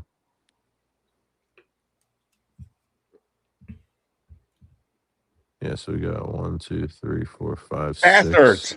Hey, bastards. So I was quickly check the interview with Harbaugh and Shane. It's not long. It was interesting. They don't look as chipper as they did yesterday, so I don't know if that's the Caden McDonald effect. But at the very end, if you watch the whole thing, Harbaugh is very, very high on Colton Hood. He said he coached his uncle who played for the Eagles, which I didn't know that. I think it was cool. The Eagles. He said he knows the family, and he said this is a high character guy, high character family traits based, and it was funny. His comments were interesting there, but they were also interesting on the Giants cornerback room. So he said Adebo looked good in practice this week, and he said Tay looked good in practice, but he kind of threw Tay under the bus a little bit. He said, with the quote that John read earlier, basically saying he knows he didn't play well. he's going to have to play better. He said Debo knows he has to play. He can play better, but he said kind of like, again, what they've done in the past, that's in the past. Moving forward, we're going to see. But he said adding Colton to this room, he's really, really pumped for it. So he seemed to be high on it. Pat Leonard is still causing trouble on Twitter, basically insisting that Giants got jumped. I don't. Hold on. So the Texans are picking, but there's also right after it another trade.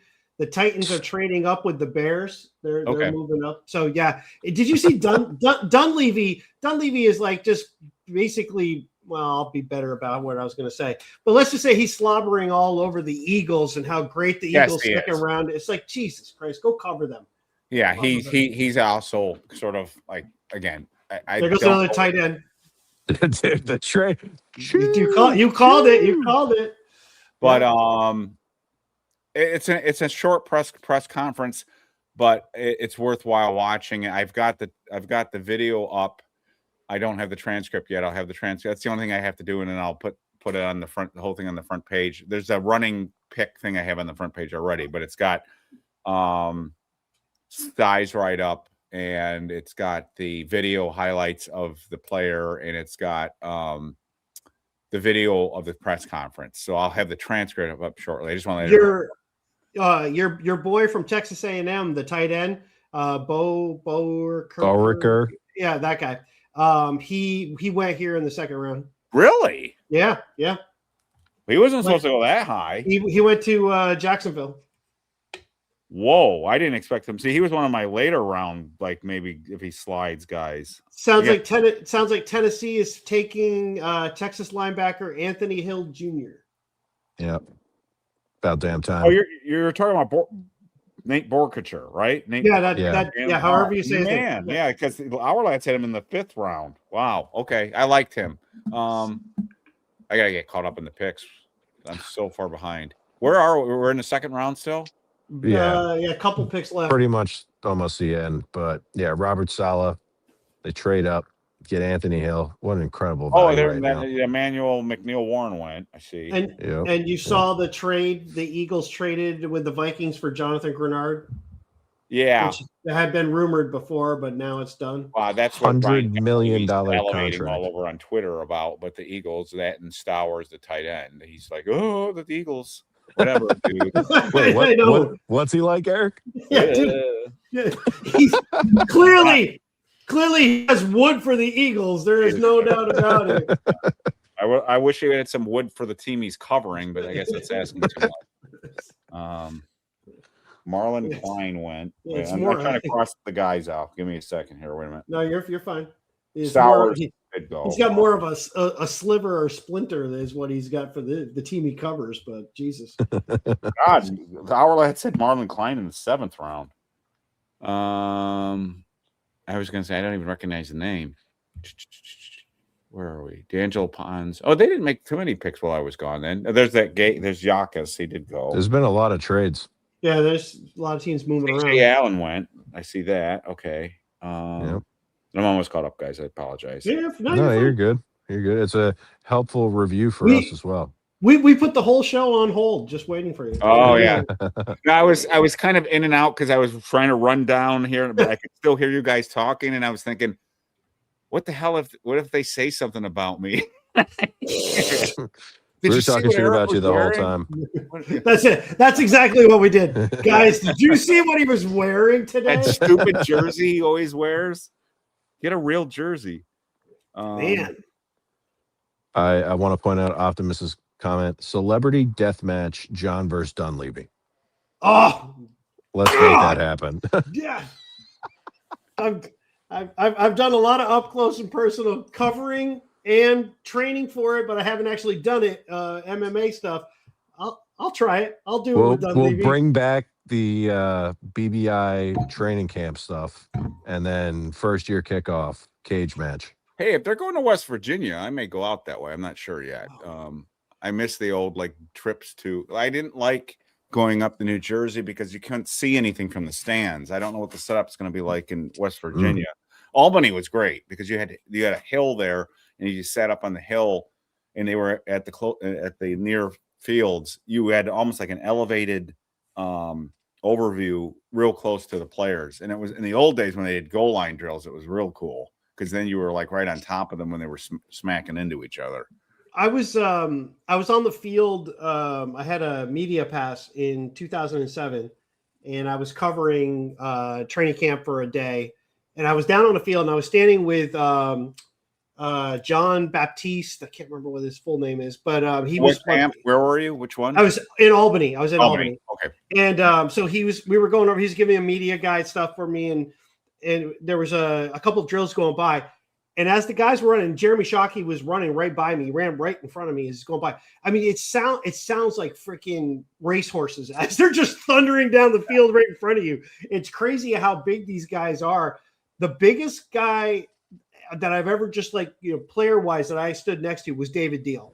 He's a big guy. I was trying to find where I was supposed to go to get my credentials. They were being held there. And I went through the lunchroom, and as I turned around, I'm standing, and I'm like, they said go over here, but I don't see where. I turn, and this guy's like, "Can I help you with something?" I'm like, yeah, I'm just looking for. He's like, "Oh, it's right over there." I'm like, he was. Huge. You know who's really tall is Eli Manning. Eli Manning's really tall. Yeah, he's pretty. Yeah. I'm like this. It's like you're a big who's the comedian that you like? Which one? See, the one that you go seeing all the time. Name a comedian that you like going to see in person. You saw. Well, I see a shit ton of people. The yellow one's the sun. That guy. Oh, you gotta help me out here. Brian Regan. You know. Brian Regan. Yeah. You know his bit where are we going, Thunder? Yeah. With Eli, it was like, where are we going? I mean, Eli's tall. He is. He. I didn't think he was that. How tall are you? Me? I'm 5'10". Oh, sorry, we're the same height. I mean, he was tall. He's like, he's 6'4", 6'5". But yeah, I guess. I mean, Deal was fucking. He was huge. That dude was huge. When we did the award ceremony for Eli, and Narji and I were flanking Eli, we looked like kids next to him. Yeah. The thing I loved about that moment for me is I got to ask him a question. I was in a pool of reporters, but I also got to ask a couple of questions of Tom Coughlin. I'm kind of standing behind, but over the top of a couple people got to ask. It's a moment I won't forget. It was so cool being the team that I had grown up my whole life. They were my team, and I got to cover them that day as it was media, but I was a true fan in a media role. It was pretty cool. Yeah. I only asked one question once. There goes Max Clare, the tight end. Can I get a choo-choo in the chat? I only asked one question once to a head coach, and it was Coughlin, and I was nervous as hell because of his reputation with dealing with people. And I just felt I was glad that he didn't look at me and go, "What a stupid, question! Who the hell are you? I don't even recognize who you are." The coolest interview I ever had with a coach was the offensive line coach, McNally, when we remember he was fossil. Yeah. And remember when we had who was the lineman that we had on recently? We interviewed. It was Glenn Parker. He raved about McNally. So McNally was a cool interview. He really spent a lot of time with me, sitting down and answering questions. That was a cool interview. Well, while we're just reminiscing and stuff of the players that we've had on here and in the past, which one was your favorite? I think I already know. Sims. It's Sims. Sims. The thing about that one was because we were told we had such a finite amount of time. His publicist told us he's got this much time for you.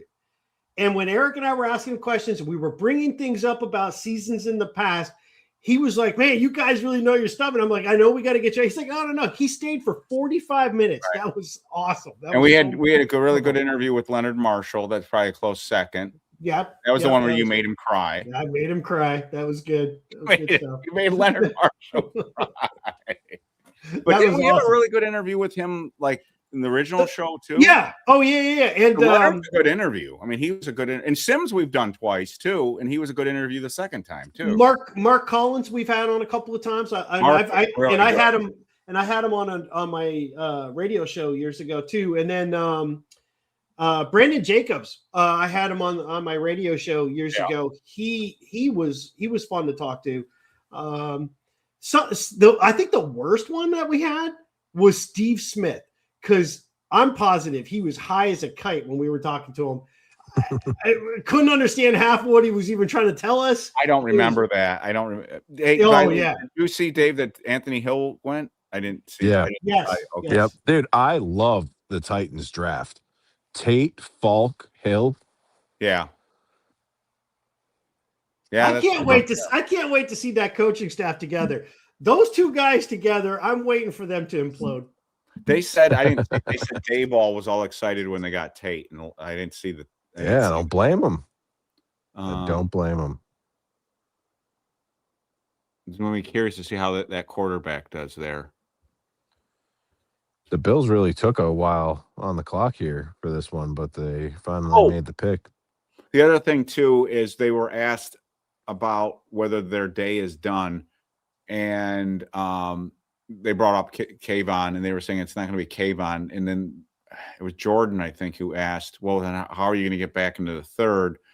And Shane said, well, we're near the top of the fourth. We could easily get back in the end of the third if we want to. Yeah. So that they're not thinking about, and Optimus earlier, and many of us were thinking about 73 with the Saints, but it sounds like they're thinking more about if they do move up, if their night's not over, it's them going trading back into the bottom of the third, if they do it at all. Well, particularly if they lost out on Caden McDonald because they didn't trade up in the top of the second, and then if those defensive tackles, whichever one they covet, be it like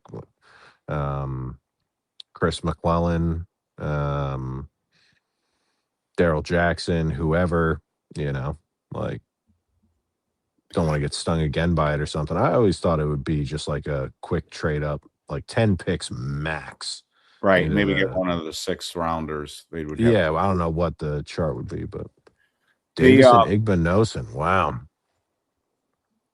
I actually thought he would be a good fit for the Giants, now that they got Hood, but I thought he was another kind of press man corner with size that if they didn't get Hood, he's a guy that I would targeted with the Giants like later in the draft, but he went higher than I didn't think he'd go this high. Yeah, Pons is still on the board. Scott is still on the board. Pons went to the Jets. He went to the Jets. All right, so Keontae Scott, Jermod McCoy. Who else is still there at corner? Because it got kind of obliterated in the second round. Six corners go in the second. You still got Muhammad and Everett more, but there's not a lot out there after that. Right. So the Giants, if the Giants didn't get a corner in round 2, they would have gotten screwed unless somebody like Everett fell or Muhammad falls. I don't know about you, but I didn't like any of the day 3 corners really. I didn't. The guys that be there. I mean, I would have been happy with Will Lee because I like the size that he brings to it. The George Martin is one of the people that I would love to interview. He was just such a he was the class of he and Harry Carson were the class of the Giants. They were the elder statesmen. To see them both get that Super Bowl together and really stayed around and almost had a shot again.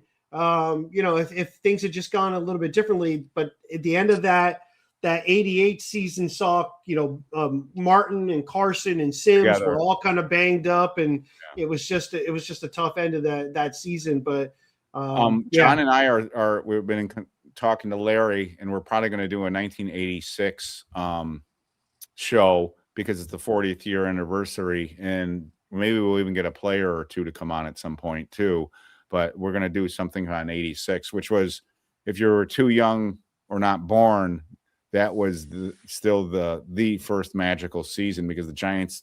Oh yeah, Giants never went to the Super Bowl. You never thought the Giants would ever be like that. That just didn't happen to teams like the Giants. It was like, we'll never. It was the Steelers, the Cowboys, the Redskins. It was those teams. The Giants were never going to be like that. And so 86 was just such a dream for Giants fans when it happened. And look, the 2007 run was such a miracle run, but still to me, the 86 team, because it was the first, it was like, oh yeah, so special, I still want to do I've been toying with the idea, and I just got to pull it together. But I want to do to bring the secondary from the 90 season. So I want Everson Walls, and I want Williams, and I want Collins. The problem at safety is Myron Guyton just doesn't want to do interviews, and he's very political in one direction that I don't want to get involved with. Greg Jackson, I'd like to get. I'm not sure if I can track him down to do it, but I certainly could get the three corners. Though I'm positive I could get the three corners. Oh yeah, but and you don't want to have too many people on at the same time, or they won't be able to get a word in. It'd be kind of fun. It would. You know, we it really just is us playing conductor of the thing. You know, right. you're just setting them up and letting them go. But it'd be kind of fun. It'd be kind of fun to do that. Yeah, it would. It'd probably be like a reunion for them in a way, you know. Remember when we talked to some people that were trying to organize a reunion with the Giants, and they thought we were the ones that could do it? It was Perry that was talking to us about that. Perry, yeah, it's like, how are we gonna? I mean, again, a guy in his basement. I'm not organizing a Giants reunion. Why aren't the Giants doing that? Where's Pat Hanlon? Why isn't Pat Hanlon doing that? Oh. You got a connection to him. Bring him on. Pat. Let's get him on. Let's get Pat on. Let's get. You guys should go to. It's been forever. You guys should go to LPG's softball game at the end of May, because he's going to have like all the Super Bowl alumni, like past and more recent. Cool. How does he? And you could make a lot of inroads for your show, I assume. Should be good accessibility. I think he just like knows a lot of the players. I mean, I think players respect him, dude, because every home and away game since the year 2000, like that's. Yeah, I don't even know what he does. Like, I don't know what's his profession. I think he's an athletic director at like a high school, something along those lines. Wow. I'm just checking Twitter real quick. You guys haven't seen anything more on Kayvon, right? I haven't seen a peep. No, it's gone dark on that one. Okay, so that's not happening. Oh well, that kind of came and went. I wonder if that Jordan Schultz was basically piggybacking on Ricky. So there goes another center. Jake Slaughter goes to the Chargers. Yep. Interesting. I think a lot of people had Connor Liu a little higher than Slaughter. I like Slaughter, but he's a funny looking guy. I think it was the combine or something when he kind of went viral for he's just got like he looks a lot older than he is. He came out and he's wearing a fedora. He had a gray beard. He had a monocle. He just like you gotta see it and then you'll understand what I'm talking about. But it's like it doesn't look like he looks like super old by any means. It's just he doesn't look like a college kid. He looks like a middle-aged librarian or something like that. I don't know. Just like Optimus with it's interesting too. The Broncos, who clearly they're all in on winning this year, going and spending the kind of money and capital that they did to acquire Jalen Waddle. The fact that they're just dropping back and not really worrying about taking a pick. You can tell that this is about winning this year versus building long term. But you remember back in, I don't know, maybe Dave, I don't know if you remember it, but Eric, you will. The 49ers used to build their drafts through like second, third, fourth, fifth round guys. They would trade back lots of times. They would keep piling up. They always traded back. Yeah. I mean, you look, they picked up like Steve Wallace and Kevin Fagan and all these other guys that they got later in drafts, and it worked for them. The Rams used to do that a lot, where they wouldn't have a first round pick. That's now changed. They've kind of gone in a different direction again. But teams have had success when you can build with later picks. But you got to have the superstar players at some positions that you're able to do that. Because if the draft is constantly being used to try to find the next great player, and every pick is designed around trying to do that, right? And your free agency is all about, oh my God, we got so many holes, we got to sign free agents for holes. It's this never-ending cycle. And at least this year for the Giants draft, You get the feeling that we're no longer there's holes on the team, but they're not the kind of holes where we're doing everything possible just to field a decent starting unit.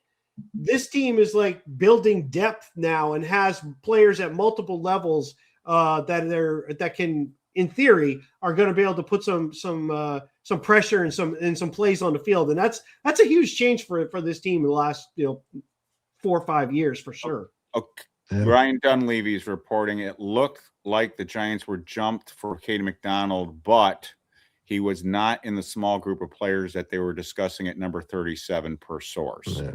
So I don't know if that's true. I don't know if that's control, but Ryan Dunleavy saying that it wasn't going to be Caden McDonald. So the thing I'll say about the consistent trading back, just to go back to that topic for a second, is that really you see that more prevalent with teams that are in playoff contention and consistently competing, who are picking in the later part of the first round, where it's easier to trade back like that because you might have missed out on whoever in the top 2/3 or whatever.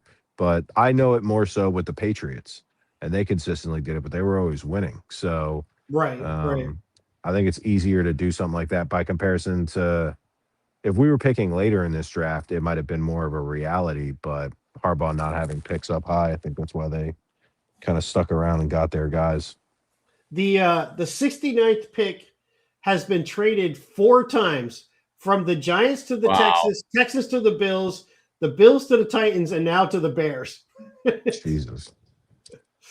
Somebody said the pick was in, it was Bud Clark, the safety out of TCU. I liked Bud Clark, but I did read a couple of reports that said he doesn't he's not a big play the run guy.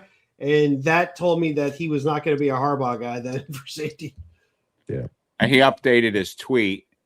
Colton Hood was the #1 player on the board entering Friday. Hell yeah. So if that's true, again, he's been told that, but according to his source, Hood was the #1 player. So I mean, then if you're the Giants front office, you are absolutely elated, over the moon. You've been getting the top guy on your board every time that you've walked up. Right. I still am curious. I want to ask you guys this, and ask people in chat this, just out of curiosity. So if I understand correctly, the Giants were saying Arvell Reese was their #1 player in the draft, not counting a quarterback. Right. They said that, right? Yes, 100%. And then he said Maui Noah was their 5th or 4th ranked. 4th. I think it was 4th. 4th. Yeah. So who do you think was 2 and 3? Your guess. Well, they would have had to have gone. So Love had to be one of them, right? Love, yeah, probably Love, and then Tate, yeah, maybe, because it wouldn't have been. Well, I don't think it could have been. It could have been Mansour, right? Yeah. Well, I mean, it could have been Mansour. Well, it could have been Mansour. It could have been. I mean, Styles technically could have still been, but it's. It could have been Bailey too. I mean, Tyson. It could have been Bailey as well too. Not that Bailey would have been a bad fit for them, because Bailey can't play inside. But he might have still been rated higher. So Reese, we got Reese, Bailey, Love, Bailey. I'm looking in chat. Love, Styles. I'm just curious. I'm also curious where Downs was, because that was the question that everyone was. It's so funny that how polarizing Downs was with Giants fans. They either thought he was going to be this. I don't know why. I don't know. But he was. He was. No, I know, but I don't know why though. I don't understand why fans got so. He wasn't like this. I hate the term generational, but he's not. He doesn't have physical traits that just put him off the charts for other safeties in the past. I don't understand why that became such a. Yeah. I mean, it's huge. You and Dave are on the same page. You looked at the size, the trait. You looked at the traits. You guys looked at the traits. I don't think you guys questioned his intangibles. It was the traits. No, I think he's. I think he's a good player. I think he's going to be, for a team that's already loaded. You bring him in and he's just going to solidify things. But I don't understand this. Again, I wouldn't have been off the charts upset if the Giants had picked him. I just don't get the love for him by so many people that made it seem like the Giants just did something so stupid because they didn't take him. I'm like, that makes no sense. That I didn't get. I mean, again, the Giants passed on him twice. Like, it doesn't mean they're right. Doesn't mean they're right, but the Giants, it's not like the Giants didn't have a shot at him the second time too. Oh, I saw Bud Clark went. So he's another undersized guy that I kind of like, but this is the Cardinals pick, and I'm wondering, are they gonna go quarterback finally? Could we see a quarterback go? I didn't think Igbenogson was going to go in the second round. That's kind of surprising.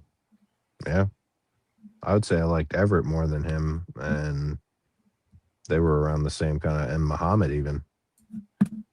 Dave, the other thing I would say, I think you agree with me on this. I think you said it. I'm going to have to jump off in a second because the transcripts are coming in too. If the Giants didn't take the players when they took them, they were in real danger of not getting a good player at those positions too. I know that's not the way you should look at a draft, but that's clearly how I'm thinking too, is like if they didn't do an offensive lineman at 10, there were runs consistently. Yeah. And after now they started the runs pretty much. And the same with corner. If they didn't take a corner at 37, I should say, they were going to be in trouble because the corners are gone. So there goes. Exactly. So the Cardinals are taking Beck, the quarterback, there you go. from Miami. So I can do one of two things. I don't want to dictate what you guys are doing. I've got to go. If you guys are going to keep going, I can come back, but I've got transcripts I got to post. I'm gonna eat some dinner. Yeah, I think we could probably at this point. I don't think the Giants are going to get back in. If they do, it'll be at the end of the round. Okay.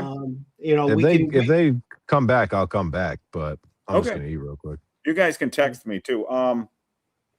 So if before we get off, again, what I'm looking for day 4, real quick, again, is wide receiver or defensive tackle. That doesn't mean I'm ignoring other positions if there's somebody standing out. But again, I like Dave's idea of Malachi Fields if he somehow is out there. I like John's idea of Cameron from Baylor at wide receiver. And I like Darrell Jackson if he's somehow there. Definitely Darrell Jackson. I expect him to go in the third round, though. I think Darrell will probably go. Don't you guys think Darrell will go in the third round? I mean, I think that him or the Missouri defensive tackle, like one of them, could end up falling there, and I would be McClellan. McClellan. McClellan was on my list too. And Albert Regis. And then there's the big defensive tackle. Is it from Mississippi? He's got the domestic issues though. Everyone keeps picking him up. Xavier Harris. Yeah. He's. I would suspect he's not going to be on the Giants list. No, he's got so many flags. One of the worst records I've seen in recent memory. Some people, again, I know Dave's not high on him, but some people like Corleone. I'm just throwing that as another name possibility out there later in the day. But he mentioned Eastern, you mentioned Ball. I mentioned Barrett. John mentioned Keenan. I like Keenan. Yeah. Wide receivers. Zachariah Branches didn't get drafted, did he? Hey, not yet. Did Chris Bell get drafted? No, not yet. And the Tennessee receiver is still there too, right? Correct. Yep. Ted Hurst is still there. Antonio Williams. Some of these guys are going to go in the third round. I mean, and there's a ton of running backs. I mean, not that it was a deep class, but I mean, essentially most of the running backs are there. Yeah. And they're supposed to go third and fourth. Safety. I mean, if somehow Kilgore is there, AJ Halsey at LSU, a lot of people like him. Yeah, I like, but he'd be way at the end of the draft for the Giants. I like Cole Wisniewski. Yeah. I tell you what, if he's not taken, if I'm Joe Shane and Brian and John Harbaugh, I'm trying to trade back up before this day's over for Dominique Orange. If they can get back, big citrus, right. If he's there late in the third round, I'm trading up for Dominique. I didn't realize he was still there. That's my. if they get Dominique Orange after what they've done with that first 3 picks, I'd be really happy. Yep. So I expect now that I've said that, he's going to get nabbed, isn't he? But Dominique, next pick. Way to go, Eric. Thanks. Did he? No. No, the Broncos are finally making a pick. So we'll see. This is their first pick.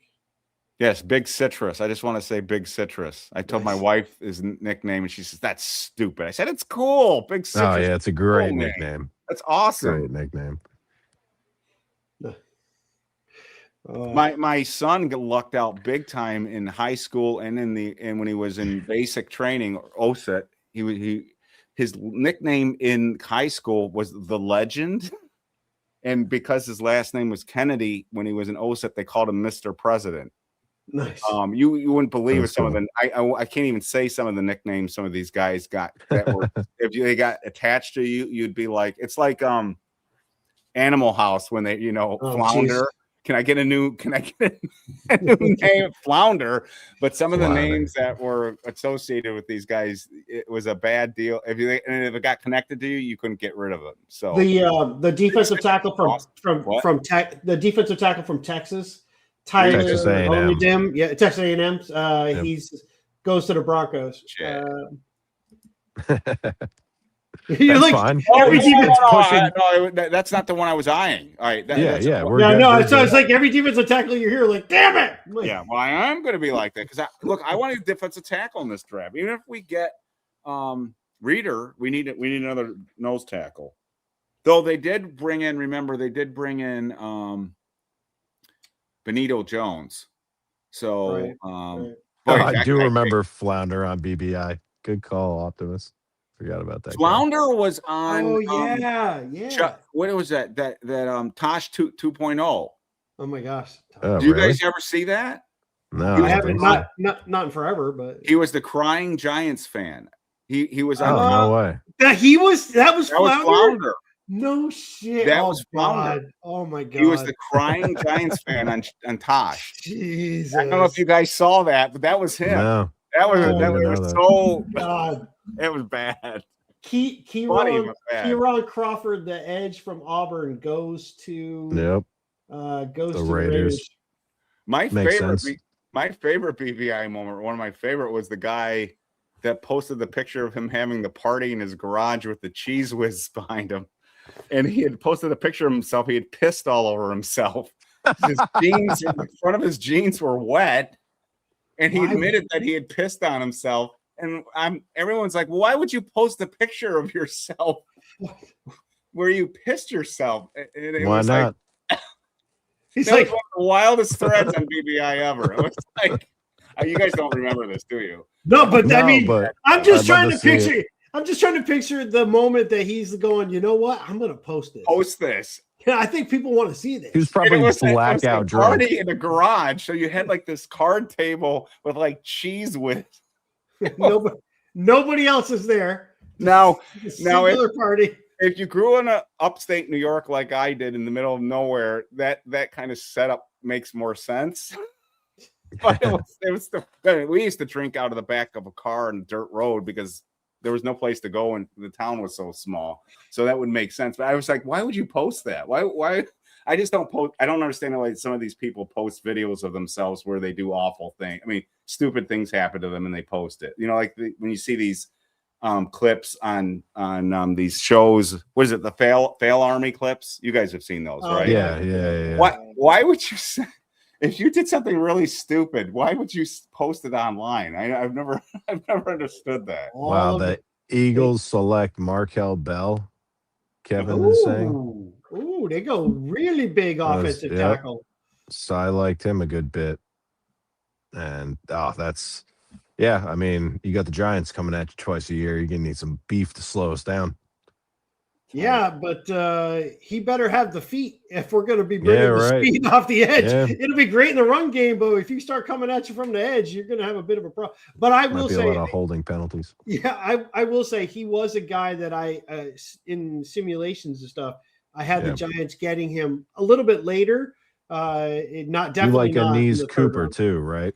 Oh, absolutely. Yeah. You've been a big Miami guy. Yep. All right, guys, I'm getting out of here. All right, man. I will come back on. Yeah, thank you for coming on. It was great. Yeah, no, yeah. I've been having a blast with you guys. So, and you're still going to be tomorrow. Tomorrow, you're tomorrow. Yeah, the start. I'm going to do at least the full 4th round with Rick on All Access Football, the Draft Bible. We'll start that at, I assume, noon. But yeah, he and I were texting earlier today, so I'll do that. I'm gonna check you guys out because that'll be fun too. So you guys get in the weeds. So we're gonna be at 8:30. So yep, for sure. Nice. But been a pleasure, guys. Appreciate you having me on. Thanks, thanks, man. Later. See ya. All right, so we'll wrap this up. Yeah, we can wrap this up, folks. I hope I hope everybody's happy with what the Giants have done so far, or at least. We definitely feel like we got good players, even if it might not be the player that you wanted or that I wanted per se. I'm not against any of especially the first 2 I'm all on board with. Hood I'm happy with, but I wish we could have gotten Boston. But, hey, 6 of one, half dozen of another kind of deal. Yeah, but they got their corner, and the corners, all I say is this. The way to look at this is what I just said to Dave, too. If we didn't get an offensive line at 10, ton of them went right at 10 because another one went before us in the 2nd round. Yeah, Santos. So 10 offensive linemen went, and then the corners went like crazy after we took and then we see that the Raiders the Raiders wanted him. The Raiders wanted him. So and so did the Packers. And not that my opinion matters, but Hood was my top corner on the board coming into today. You did. So he was my, I wanted McDonald. I'm hoping they didn't get jumped, but I wanted corner. I wanted defensive tackle, wide receiver, or corner, and they got the corner that I would have drafted. So I can't complain about this. Yeah, I just wish we had more picks. If they somehow can manage to, and I'm not counting it. If they can somehow manage to get Dominique Orange, I'll be happy with this draft no matter what else they do. But if they can somehow get Orange, then I'd be like, wow, because then they hit all the areas. And then if they somehow got Malachi Fields or the Baylor wide receiver on top of that, then I'd really be happy. So cool. All right. Well, with that, I guess we'll wrap it up. Enjoy the rest of the draft if you're still watching the draft, and then the Giants draft tomorrow. They do have a number of picks tomorrow, so that is good. 3 6. Yeah, we have a 4th, a 5th, and 3 6 round picks. Yep. So 5 picks tomorrow. So it should it'd be fun. It'll be fun, especially you see who slides. I mean, you never know who might be there. The Kansas City Chiefs ended up with an all-pro guard because he had a little medical condition that had him slide in the draft, and now he's been a Pro Bowler since. So yeah, if McCoy slides further, I'm drafting McCoy at some point. I'm spending one of those 6th-round picks on him if he goes that late. I don't care what his knees are at that point. There you go. Unless he's missing them, they're gone.